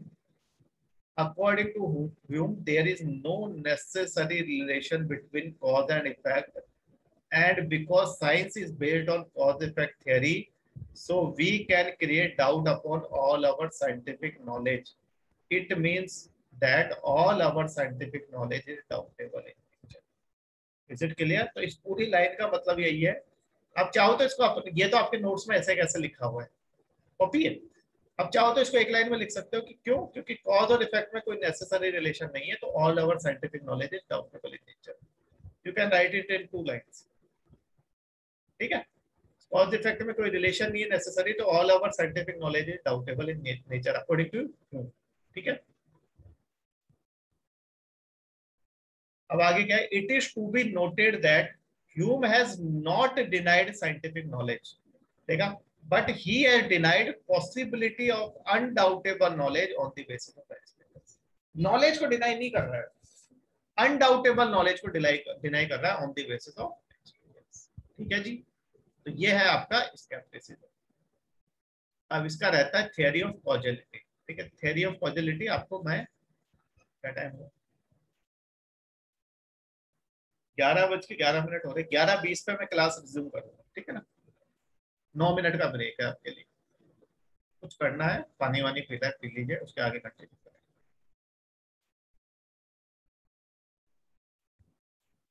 You will gate 1 question from here. इसमें कहानी वही है जो मैंने आपको समझाई कि कैट और बैड लक में कोई रिलेशन नहीं है, लेकिन उसको थोड़ा सा टेक्निकल वर्ड्स में इसने लिखा है, हमने लिखा है, मतलब जो पेपर में आपको ये ऐसा कैसा छाप के आना है जो समझा दो। ठीक है, ये ऐसा कैसा आपको रट्टा लगाना है, कुछ चीजें आपको रटनी, क्योंकि समझा तो मैंने दिया, अब आपको ये याद रखनी है। Theory of causality, theory of causality क्या बोलती है, Hume has not denied causality. देखो, कॉज इफेक्ट थियरी को इसने डिनाई नहीं किया है, जैसे नॉलेज को डिनाई नहीं किया है। Hume has not denied causality itself, but certain theories associated with causality. ये बोलते हैं कॉजेलिटी होगी अपनी जगह पे, मुझे कोई दिक्कत नहीं, लेकिन वो जिन थियरीज पे बेस्ड है कुछ पे, उनमें दिक्कत है। कौन कौन सी थियरीज हैं? पहली है causal necessity is a logical necessity. Causal necessity is a logical necessity का मतलब क्या हो गया कि कॉज, अगर यहाँ इफेक्ट है तो कॉज होगा ही होगा, ये लॉजिकल नेसेसिटी मतलब नेसेसरी रिलेशन। लेकिन ह्यूम कहता है ऐसा नहीं है। इसका मतलब तो ये हो गया, जहाँ पे कैट होगी वहां बैड लक, जहाँ बैड लक है मतलब कैट है। ठीक है, कैट और बैड लक में क्या हो गया आपका, नेसेसरी रिलेशन हो गया। पेन में और मेरे 100 मार्क्स में नेसेसरी रिलेशन हो गया, बैट में और सचिन तेंदुलकर के 100 में नेसेसरी रिलेशन हो गया। लेकिन ऐसा नहीं है, तो पहला जो नेसेसिटी कॉजल नेसेसिटी में लॉजिकल नेसेसिटी मानी जाती है, वो गलत है। दूसरा ये कह रहा है कि लोग बोलते हैं कि there is a power in cause through which effect is produced, बोला ये भी गलत है। There is a power in cause through which effect is produced. जैसे कैट है, तो कैट से बैड लक प्रोड्यूस होता है, बोला ऐसा नहीं। ये भी क्या है आपका साइकोलॉजिकल है, नेसेसरी रिलेशन कहीं नहीं है। ऐसा भी नहीं है कि कॉज में पावर है कोई इफेक्ट प्रोड्यूस करने की, नहीं, ऐसा हम सोचते हैं इस वजह से होता है। तो ये 2 थियरीज हैं जिनको वो रिफ्यूट करता है, और कॉज इफेक्ट थियरी इन्हीं पे बेस्ड है। अगर इनको रिफ्यूट कर दिया तो कॉज इफेक्ट थियरी रिफ्यूट हो गई। तो डायरेक्टली रिफ्यूट ना करके वो क्या कर रहा है, वो इनडायरेक्टली रिफ्यूट कर रहा है। ठीक है, तो पेपर के लिए आपको ये याद रखना है, तो आपको ये 2 लाइन पहले तो ये याद रखनी है। इनको रिफ्यूट किया, अब इनको डिटेल में रिफ्यूट करेगा। ठीक है, तो ये आपको अब according to Hume causality is a function of continuity, succession and constant conjunction. 3 word याद रखने, continuity, succession and constant conjunction, मतलब 2 चीजों के बीच में आप रिलेशन मान के चलते हो। That is causality means that A is followed by B in such a way that all things similar to A will be followed by things similar to B। इसका मतलब यह है कि कैट जैसे है बैड लक, तो जहां पे भी आप कैट दिखोगे आपको लगे, कैट देखते ही आपको बैड लक दिखे, यानी कि A is followed by B in such a way that all things similar to A will be followed by things similar to B। लेकिन ऐसा होता तो नहीं, Hume says that a notion of necessity is also associated with causality, but how to account for it? आपने तो necessary relation बना दिया, लेकिन ह्यूम कहता है कि कैसे इसको प्रूव करोगे? आप प्रूव करो ना कि नेसेसिटी होती है, ठीक है, इसको हटा रहे हैं। तो आगे क्या है, ये ऐसे कैसे याद रखनी है आपको इस स्लाइड। जो रैशनलिस्ट है वो क्या बोलता है? Rationalists believe that causality is a logical necessity and it holds for particular as well as general laws of causality. मतलब कैट और बैड लक अगर एक जगह है तो सब जगह होगा, ठीक है। Hume says that if causality is accepted as necessary relation, then its denial must lead to contradiction, but it is not so. ये हटा दो, it is not so. कैसे? नेसेसरी रिलेशन का मतलब ये होता है कि भाई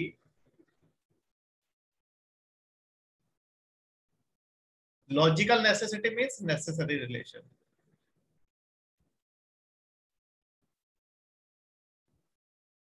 और नेसेसरी रिलेशन का मतलब है अगर उसको आप डिनाई करोगे, नेसेसरी रिलेशन को आप डिनाई करोगे तो it will lead to contradiction.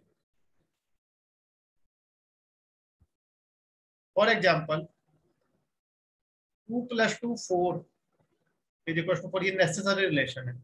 अगर मैं लिखूं 2 + 2 इज इक्वल टू 5, तो तुरंत आप बोलोगे नहीं हो सकता, कॉन्ट्रडिक्शन आ गया ना। तो बोला अगर कैट और बैड लक में आपने कॉज और इफेक्ट में अगर नेसेसरी रिलेशन है, तो कहीं पे भी अगर ये आपका डिनाई होता है, कहीं पे भी हम इसको नहीं मानते, तो कॉन्ट्रडिक्शन हो जाएगा। तो आपको मैंने अभी बताया कैट और बैड लक में कोई नेसेसरी रिलेशन तो है नहीं, डिनाई होता है। जापान में गुड लक माना जाता है, यहाँ पे मुंबई में लोग 10 बार रास्ता काटते कोई बैड लक नहीं मानते। तो यानी कि जो कॉज और इफेक्ट है उसके बीच में अगर नेसेसरी रिलेशन होता तो हर जगह एप्लीकेबल होना चाहिए था, लेकिन ऐसा नहीं है। जैसे 2 और 2 4 हर जगह एप्लीकेबल है। According to Hume there is no necessary relation between cause and effect, and we never find an experience that a cause is producing an effect. हमें कभी ऐसा एक्सपीरियंस नहीं मिलता कि भाई कैट से बैड लक प्रोड्यूस हो गया, नहीं है ऐसा। तो इसलिए कॉज और इफेक्ट में किसी तरह का कोई नेसेसरी रिलेशन नहीं है। इससे पहले वाली स्लाइड का आप ले लो स्क्रीनशॉट।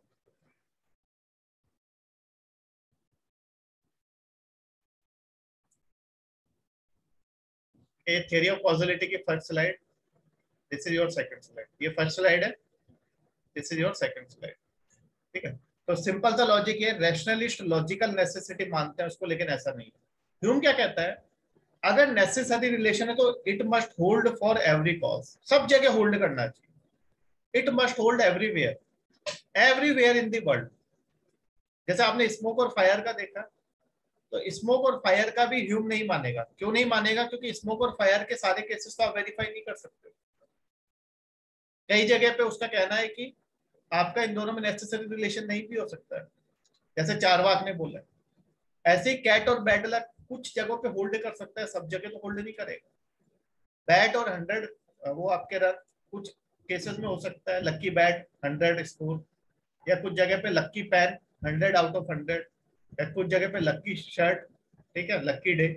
लेकिन वो कभी कभी होता है, हर जगह नहीं। अगर आप रोज उसको मान रहे हो, मतलब इसलिए साइकोलॉजी का, फिर आपने अपना साइकोलॉजी इस तरह से आपने सेट कर दी है कि भाई जब भी ऐसा होगा आप मानोगे ऐसा होता है। जबकि आप यहाँ के देखो, मुंबई में यहाँ के लोग मानते ही नहीं इस चीज को। आप जापान में चले जाओ, वहां के लोग कैट को गुड लक मानते हैं, घरों में पाल रखी है बिल्ली।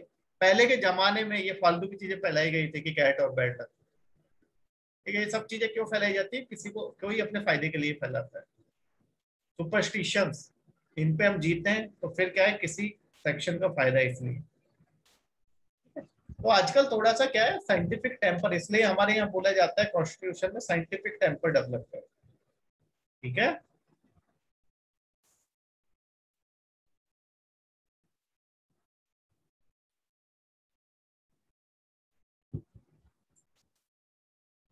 ह्यूम परसेप्शन को मानता है लेकिन अनडाउटेबल नॉलेज नहीं, ठीक है।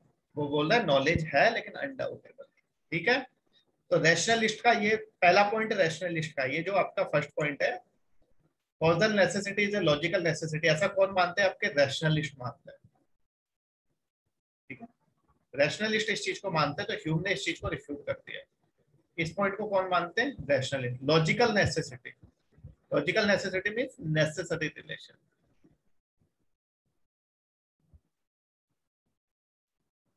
Necessary relation which holds everywhere, मतलब दो और दो चार जैसा, लेकिन ऐसा नहीं होता है क्योंकि एक्सपीरियंस में तो ऐसा नहीं होगा ना।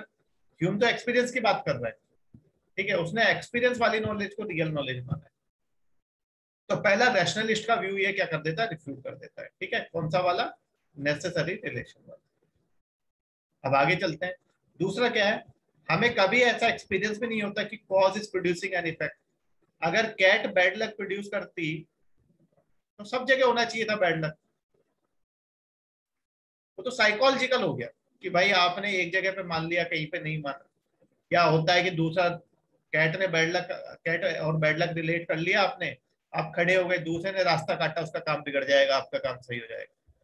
तो ये क्या मतलब हुआ? बिल्ली ने तो रास्ता काटा ही है, तो पहले वाले का काम बिगड़ेगा क्या? सबका बिगड़ना चाहिए फिर तो। कई लोग घूम के जाते हैं फिर रास्ते पलट के जाते हैं। ठीक है, तो इतने सारे सुपरस्टिशन चले आ रहे हैं, क्यों? क्योंकि फैलाए गए। किसी का फायदा होता होगा तभी फैलाए गए, ठीक है, उसमें हम नहीं जाते। तो आगे क्या बोलता है लॉ? देखो, ह्यूम ने बोला, अब सबसे पहले रैशनलिस्ट को इसने रिफ्यूट किया, अब लॉक को रिफ्यूट करेगा। लॉक की अलग कहानी है। लॉक क्या बोलता है?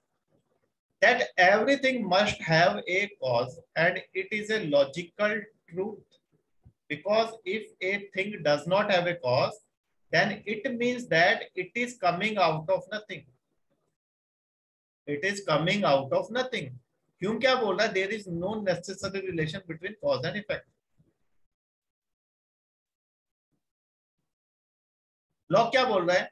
अगर हर इफेक्ट का कॉज होना चाहिए, ठीक है, अगर किसी इफेक्ट का कोई कॉज नहीं है, इसका मतलब वो इफेक्ट कहां से प्रोड्यूस हो रहा है? नथिंग से प्रोड्यूस हो रहा है।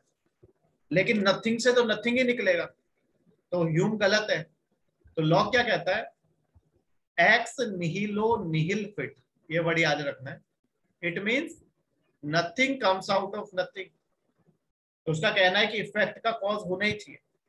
ह्यूम कहता है देखो, मैंने कॉज इफेक्ट थ्योरी को रिफ्यूट नहीं किया है भाई,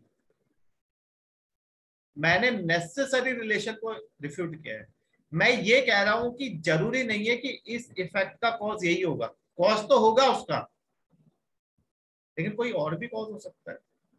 आपने कैट और बैड लक को आपने एक साथ जोड़ लिया, तो क्या बैड लक सिर्फ कैट की वजह से ही होगा क्या? नहीं ना, बैड लक का कुछ और भी कॉज हो सकता है। इसका मतलब मैं ये नहीं कह रहा कि इफेक्ट का कॉज कुछ भी नहीं है, मैं ये नहीं कह रहा कि नथिंग से प्रोड्यूस हुआ है, मैं कह रहा हूं कि इसका इफेक्ट का कॉज होगा, लेकिन इनके बीच में नेसेसरी रिलेशन नहीं है कि कैट ही बैड लक का इफेक्ट है, कैट ही बैड लक का कॉज है, कुछ और भी हो सकता है। तो ह्यूम क्या कहता है? Hume says that when he is denying necessary cause, then it doesn't mean that nothing is the cause of something. He says that there may be causes, but no reason can prove that there is necessary relation between cause and effect. तो यहाँ पे उसने lock को भी refute कर दिया जो lock ने बोला था। तो पहले रैशनलिस्ट को रिफ्यूट किया, फिर लॉक के व्यू पॉइंट को रिफ्यूट किया। ये क्लियर है सबको? लॉक कहता है कि अगर ऐसा होगा तो फिर तो nothing comes out of nothing वाला केस हो जाएगा। तो ह्यूम बोल रहा है भाई मैंने ये नहीं बोला कि इफेक्ट का कॉज नथिंग है, मैं ये कह रहा हूँ इफेक्ट और कॉज हो सकते हैं, लेकिन नेसेसरी रिलेशन नहीं है कि बैड लक का कॉज हमेशा कैट ही होगी। बैड लक का कॉज कुछ और भी हो सकता है, या कैट की वजह से बैड लक नहीं गुड लक भी हो सकता है। तो कॉज और इफेक्ट में कोई नेसेसरी रिलेशन नहीं। कॉज और इफेक्ट हो सकते हैं, कुछ इफेक्ट है तो उसका कॉज होगा, लेकिन नेसेसरी रिलेशन नहीं है, ये डाउटेबल है। मतलब हम दो चीजों को नेसेसरीली रिलेट नहीं कर सकते कि स्मोक है तो फायर है ही, ठीक है, ऐसा नहीं है। ठीक है, हम दो चीजों को हमने क्या है, साइकोलॉजिकली रिलेट किया है, नेसेसरीली उनमें कोई रिलेशन नहीं है। कैट से बैड लक भी हो सकता है, कैट से गुड लक भी हो सकता है, बैड लक कैट की वजह से भी हो सकता है, किसी और वजह से भी हो सकता है। You can not associate A and be together. आप ये नहीं कह सकते कि बी का कारण यही है, हो सकता है बी का कारण सी भी हो कभी, या बी आपका किसकी वजह से, या आपका ए की वजह से आपका डी होगा। आप ऐसे दो रिलेशन को ए और बी को आपने जोड़ दिया हमेशा के लिए, बोला ऐसा नहीं होता है, ऐसा सिर्फ मैथ में होता है 2+2 4। यहाँ पे ए से सी भी प्रोड्यूस हो सकता है, ए से डी भी प्रोड्यूस हो सकता है, या बी को आपका ई भी प्रोड्यूस कर सकता है, बी को आपका एफ भी प्रोड्यूस कर सकता है। मैं ये नहीं कह रहा कि कॉज नहीं है, लेकिन मैं ये कह रहा हूँ कि नेसेसरी कॉज नहीं है। आप दो चीजों को रिलेट नहीं कर सकते हो नेसेसरी, लॉजिकल नेसेसिटी नहीं है। ठीक है, स्क्रीनशॉट ले लो, इसको हटा देते हैं। ये वर्ड इंपॉर्टेंट है, एक्स निहिलो निहिल फिट। तो इसका मतलब ये है कि लॉ कहता है कि अगर आप इसको रिफ्यूट कर दोगे तो इसका मतलब nothing is the cause of something. Nothing से क्या निकल रहा है, आपका इफेक्ट। लॉ कह रहा है कि भाई, वो ह्यूम कह रहा है कि मैंने नथिंग नहीं बोला है, मैंने बोला इफेक्ट है तो उसका कॉज होगा, लेकिन दोनों में क्या नहीं है, नेसेसरी रिलेशन।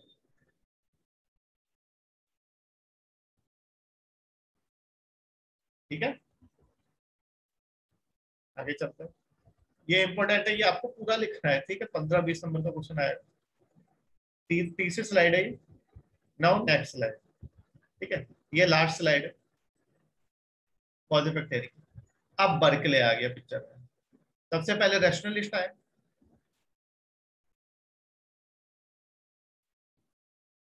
उसके बाद आपके लॉक आया, लॉक के बाद अब बर्कले आया, और इन सबको रिफ्यूट कौन कर रहा है। तो पहला था लॉजिकल नेसेसिटी वाला, अभी तक वो पॉइंट चल रहा था, लॉजिकल नेसेसिटी वाला पहला पॉइंट ही हम कर रहे थे। अब दूसरा है कि there is a power in the cause to produce effect. तो बर्कले क्या बोलता है, Berkeley says that causal power does not line in the material object but in us. ठीक है, they are present in us in the form of desires. कि Berkeley दूसरे वाले point को वो कहता है कि उसको डिफेंड करता है कि भाई जो कॉजल पावर है वो मेटेरियल ऑब्जेक्ट में नहीं होती है, लेकिन हम में होती है। ठीक है, they are present in us in the form of desires, इस वजह से इफेक्ट प्रोड्यूस होते हैं। ह्यूम क्या बोलता है, Hume says that causality is not a power. बोला कॉजलिटी कोई पावर नहीं है, जैसा बर्कले बोल रहा है। He gives an example and says that suppose I have a desire to raise my hand and then my hand goes up. ठीक है, बोला मेरा पहले क्या है, डिजायर किया ऊपर हाथ करने का, फिर मेरा हैंड अपने आप ऊपर चला गया। It means that first I desire of raising hand and then I experience my hand going up. In this case the causality does not have any power और फोर्स। इसमें कॉजलिटी में कोई पावर और फोर्स थोड़ी ना है, ये तो मैंने डिजायर की और मेरा हाथ ऊपर चला गया। According to Hume there is no causal power or force which produces the effect। Causal power और फोर्स जैसी कोई चीज नहीं है जो इफेक्ट प्रोड्यूस करती है, ये साइकोलॉजिकल है। मैंने डिजायर की, मेरा हाथ ऊपर चला गया। एक cause is an invariable antecedent and an effect is an invariable consequent. कैसे, cause is an invariable antecedent, antecedent मतलब पहले आने वाला, ये मैंने न्याय वैशेषिका में भी पढ़ाया आपको। And effect is an invariable consequent, इसका इनवेरिएबल कॉन्सिक्वेंट है। ठीक है, इसका मतलब इन दोनों में कोई नेसेसरी रिलेशन नहीं है। इफेक्ट है तो कॉज है, but there is no necessary relation, और ना ही कॉज में ऐसी कोई कॉजल पावर है कि वो इफेक्ट को प्रोड्यूस कर सके। अगर ऐसा होता तो एक कॉज किसी एक ही इफेक्ट को प्रोड्यूस करता है, फिर तो नेसेसरी रिलेशन हो जाता है, but it is not true. So इसका व्यू पॉइंट यहाँ पे किस तरह का, न्याय वैशेषिका जैसा, असत्कार्यवाद टाइप। ठीक है, तो आप ह्यूम की थ्योरी को किससे कंपेयर कर सकते हो, न्याय वैशेषिका से कंपेयर कर सकते हो, असत्कार्यवाद से कंपेयर कर सकते हो।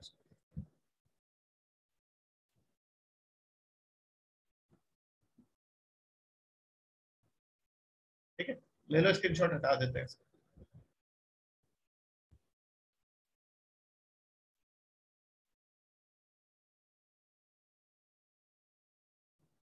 ठीक है, ये आपकी लास्ट स्लाइड है। तो आपको क्या है, लास्ट स्लाइड अभी देखते हैं। आपको ह्यूम में ये theory of causality first slide याद रखनी है। ठीक है, जैसे इसमें लिखा है, मैं समझा रहा हूँ, वैसे समझ में आपको पढ़ के भी आ जाएगा। दूसरी स्लाइड ये याद रखनी है, तीसरी ये ठीक है, चौथी है और ये लास्ट। ठीक है, ये थोड़ा बड़ा बड़ा लिखा हुआ है, जब आप लिखोगे तो 200 वर्ड्स, ठीक है 200 वर्ड्स में आ जाएगा। तो लास्ट फाइनली वो क्या कहता है, there is no necessary relation between cause and effect. According to Hume causality is nothing but a belief only, and there is only psychological necessity rather than logical necessity, psychological necessity। ठीक है, Hume redefines causality, देखो इसने causality को redefine किया, क्या बोलता है, causal relation mean that A is followed by B in such a manner that whenever a thing like A occurs, then mind led to the thought of other that is B। Mind, दिमाग होता नहीं है लेकिन दिमाग बोलता है कि ऐसा होगा।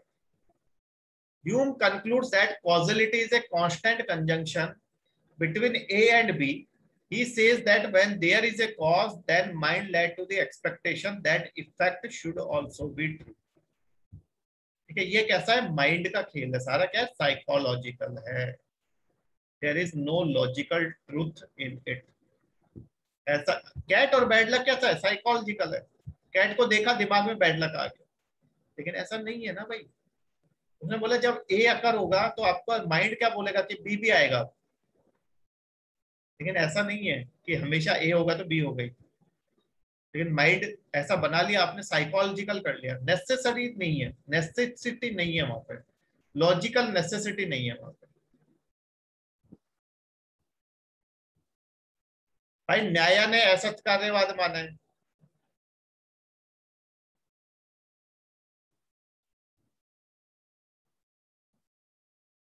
न्याय ने क्या बोला है, effect is not present in cause, effect is a new origin और बिगनिंग।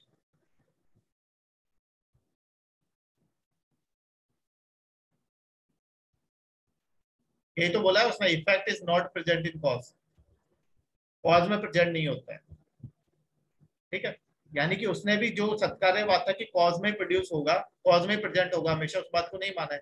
मतलब पहले क्या था, लॉजिकल नेसेसिटी मानी है सत्कार्यवाद ने, तो कि होगा ही होगा। इसने बोला नहीं है, लॉजिकल नहीं है, ये इससे प्रोड्यूस होता है, नई ओरिजिन नई बिगनिंग। ऐसे यहाँ पे ह्यूम क्या बोल रहा है कि लॉजिकल नेसेसिटी नहीं है कॉज और इफेक्ट में। इफेक्ट आपका जो है और कॉज दो है, दोनों अलग अलग इंप्रेशन है, ये दोनों नेसेसरीली कनेक्टेड नहीं है एक दूसरे। इफेक्ट होगा तो जरूर नहीं है वो इसी कॉज की वजह से हो रहा है, हो सकता है आपका ए की वजह से बी हो रहा हो, या ए से आपका सी भी प्रोड्यूस हो सकता है, ए से डी भी प्रोड्यूस हो सकता है।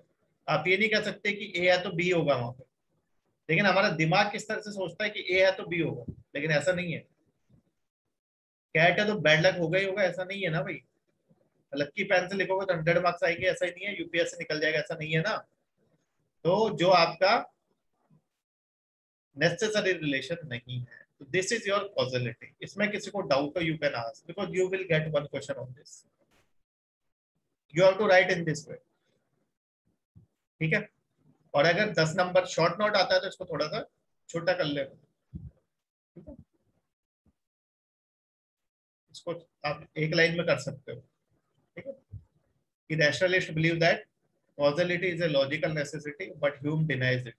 ठीक है, एक लाइन में खत्म हो गया। Lock says that if effect is if everything, Locke says that if a thing does not have any cause, then it is coming out of nothing, ex nihilo nihil fit। But Hume says that if there is no necessary relation, then nothing is not the cause। ठीक है, तो ये आप एक line में लिख सकते हो। ठीक है ना, इस तरह से आप रिड्यूस कर सकते हो चीजों को। ठीक है, तो आप जब आंसर राइटिंग करो तो आप इस तरीके से तैयार करो आंसर कि 10 नंबर के में भी लिख सको, उसी को 15 के में लिख सको और 20 के में लिख सको। ठीक है, दैट डिपेंड्स ऑन। और अगर 20 नंबर का आया तो ये सारी चीजें कहानी लिख देंगी। अब क्या करता है वो, कई बार वो ह्यूम से कॉजलिटी ना पूछ के क्रिटिकली एग्जामिन पूछ लेता है, क्रिटिकली एग्जामिन ह्यूम्स कॉजलिटी।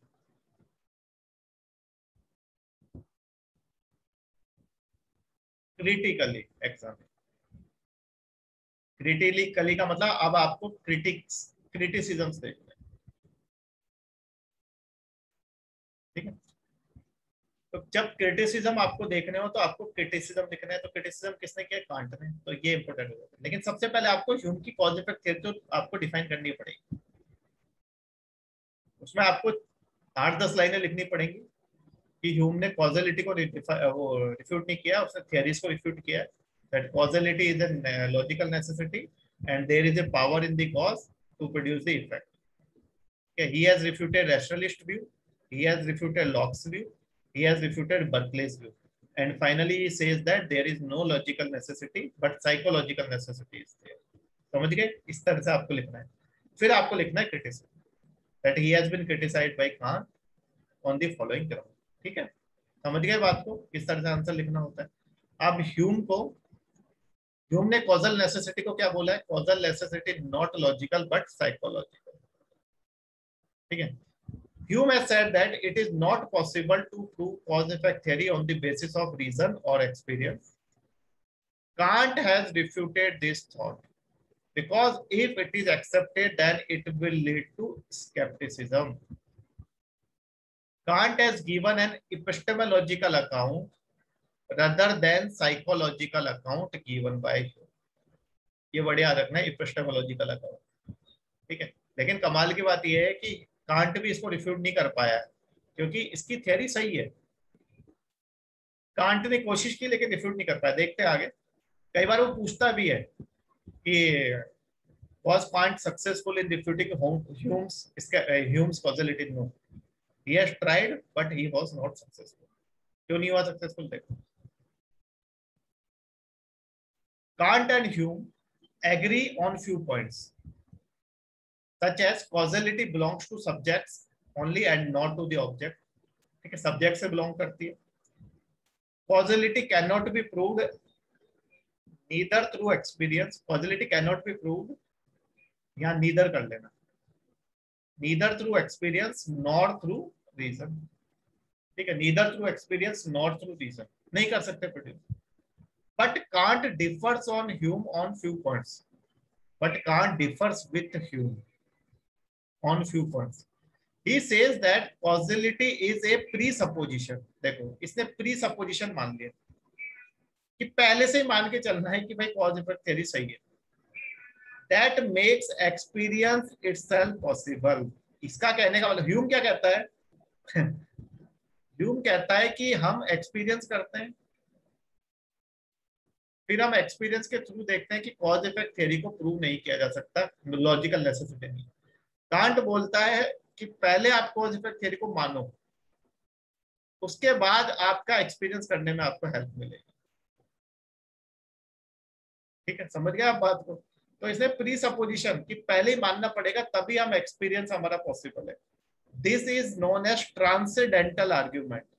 ठीक है, given by Kant in support of causality. ठीक है. It is to be noted that Kant has accepted causality as an a priori category of understanding. हम देखेंगे आगे कांट में, कांट ने 12 कैटेगरीज मानी जिनमें से एक कॉज इफेक्ट थ्योरी भी है. तो उसने पहले से कॉज इफेक्ट थ्योरी को सही माना है, मतलब उसके लिए एक्सपीरियंस की जरूरत नहीं. कॉज इफेक्ट थ्योरी सही है, ट्रू है, लेकिन ह्यूम ने तो ऐसा नहीं बोला. तो कांट जो है बेसिकली वो इसको रिफ्यूट कर ही नहीं पा रहा है क्योंकि कांट ने तो कॉज इफेक्ट थ्योरी को शुरू से ही सही माना है. So however critic says that Kant was unable to refute Hume and that's why he has taken help of escapism by giving transcendental argument. Transcendental argument means empirical नहीं है, इस word से रिलेटेड नहीं है, उसने ऐसी हवा में बात की. ह्यूम के हिसाब से causal laws are rooted in imagination, psychological है, जबकि कांट के हिसाब से causal laws rooted in understanding. मैंने आपको बोला ना 12 कैटेगरीज मानिए, 12 कैटेगरीज ऑफ अंडरस्टैंडिंग.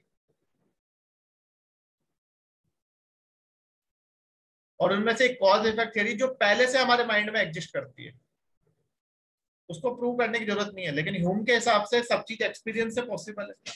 लेकिन कांट ने इसको किस बेसिस पे माना है? रीजन के बेसिस पे माना है कॉज इफेक्ट थ्योरी. जैसे 2 और 2 4 को प्रूव करने की जरूरत नहीं है. तो इसलिए कांट आपका सक्सेसफुल नहीं हुआ उसको रिफ्यूट करने में, क्योंकि कांट ने इसको एक्सपीरियंस के बेसिस पे माना ही नहीं है, जबकि ह्यूम इसको रिफ्यूट कर रहा है एक्सपीरियंस के बेसिस पे. कांट बोल रहा है पहले मानना पड़ेगा कॉज इफेक्ट थ्योरी को, फिर हमारा एक्सपीरियंस पॉसिबल होगा. So in this way, he has tried to refute Hume's causality, but was unable to refute it completely. Is it clear? Criticism is clear. Cause effect theory is. इसमें किसी को कोई doubt हो, you can answer. ठीक है, अब हमारा क्या बचा? Refutation of matter, refutation of soul. This is important. Refutation of soul, refutation of God, then criticism of Hume's soul theory. Is Hume a sceptic, problem of induction, ये हम कल पढ़ेंगे. ठीक है,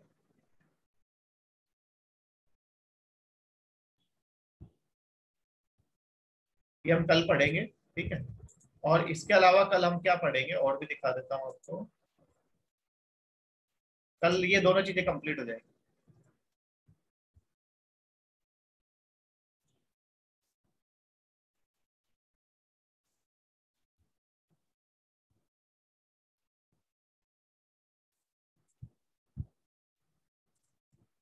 ये देखो, ये इस तरह से टाइप किया हुआ था, ये मेरे को सारा है ना सही करना पड़ा. बहुत सारी स्पेलिंग मिस्टेक वगैरह, लेकिन मैं सारा उस पर नहीं कर सकता था, तो इसलिए ये देखो थियरी ऑफ कॉजलिटी भी किस तरीके से लिखा हुआ है. रिफ्यूटेशन ऑफ मैटर ये हमने पढ़ लिया, पढ़ लेंगे कल वहां से. रिफ्यूटेशन ऑफ मैटर और ये सब चीज. Is the Hume sceptic. हाँ, अब इसके बाद ये मैंने चेंज किया है कि ये कल वर्ड से ही पढ़ेंगे हम डायरेक्टली. कंपैरिजन.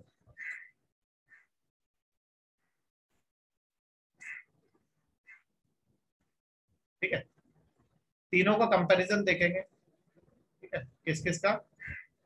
ह्यूम का, लॉक का, ह्यूम का और बर्कले का. ठीक है, ये डायग्राम बनाए गए, ये समझ आ जाएंगे, कल समझेंगे इसको. कल खत्म हो जाएगा ये बर्कले. फिर उसके बाद इन तीनों का टेबुलर फॉर्म में हम देखेंगे कंपैरिजन.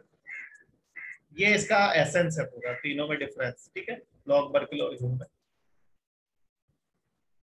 ये सब आपके नोट्स में लिखा हुआ है. फिर कांट देखेंगे.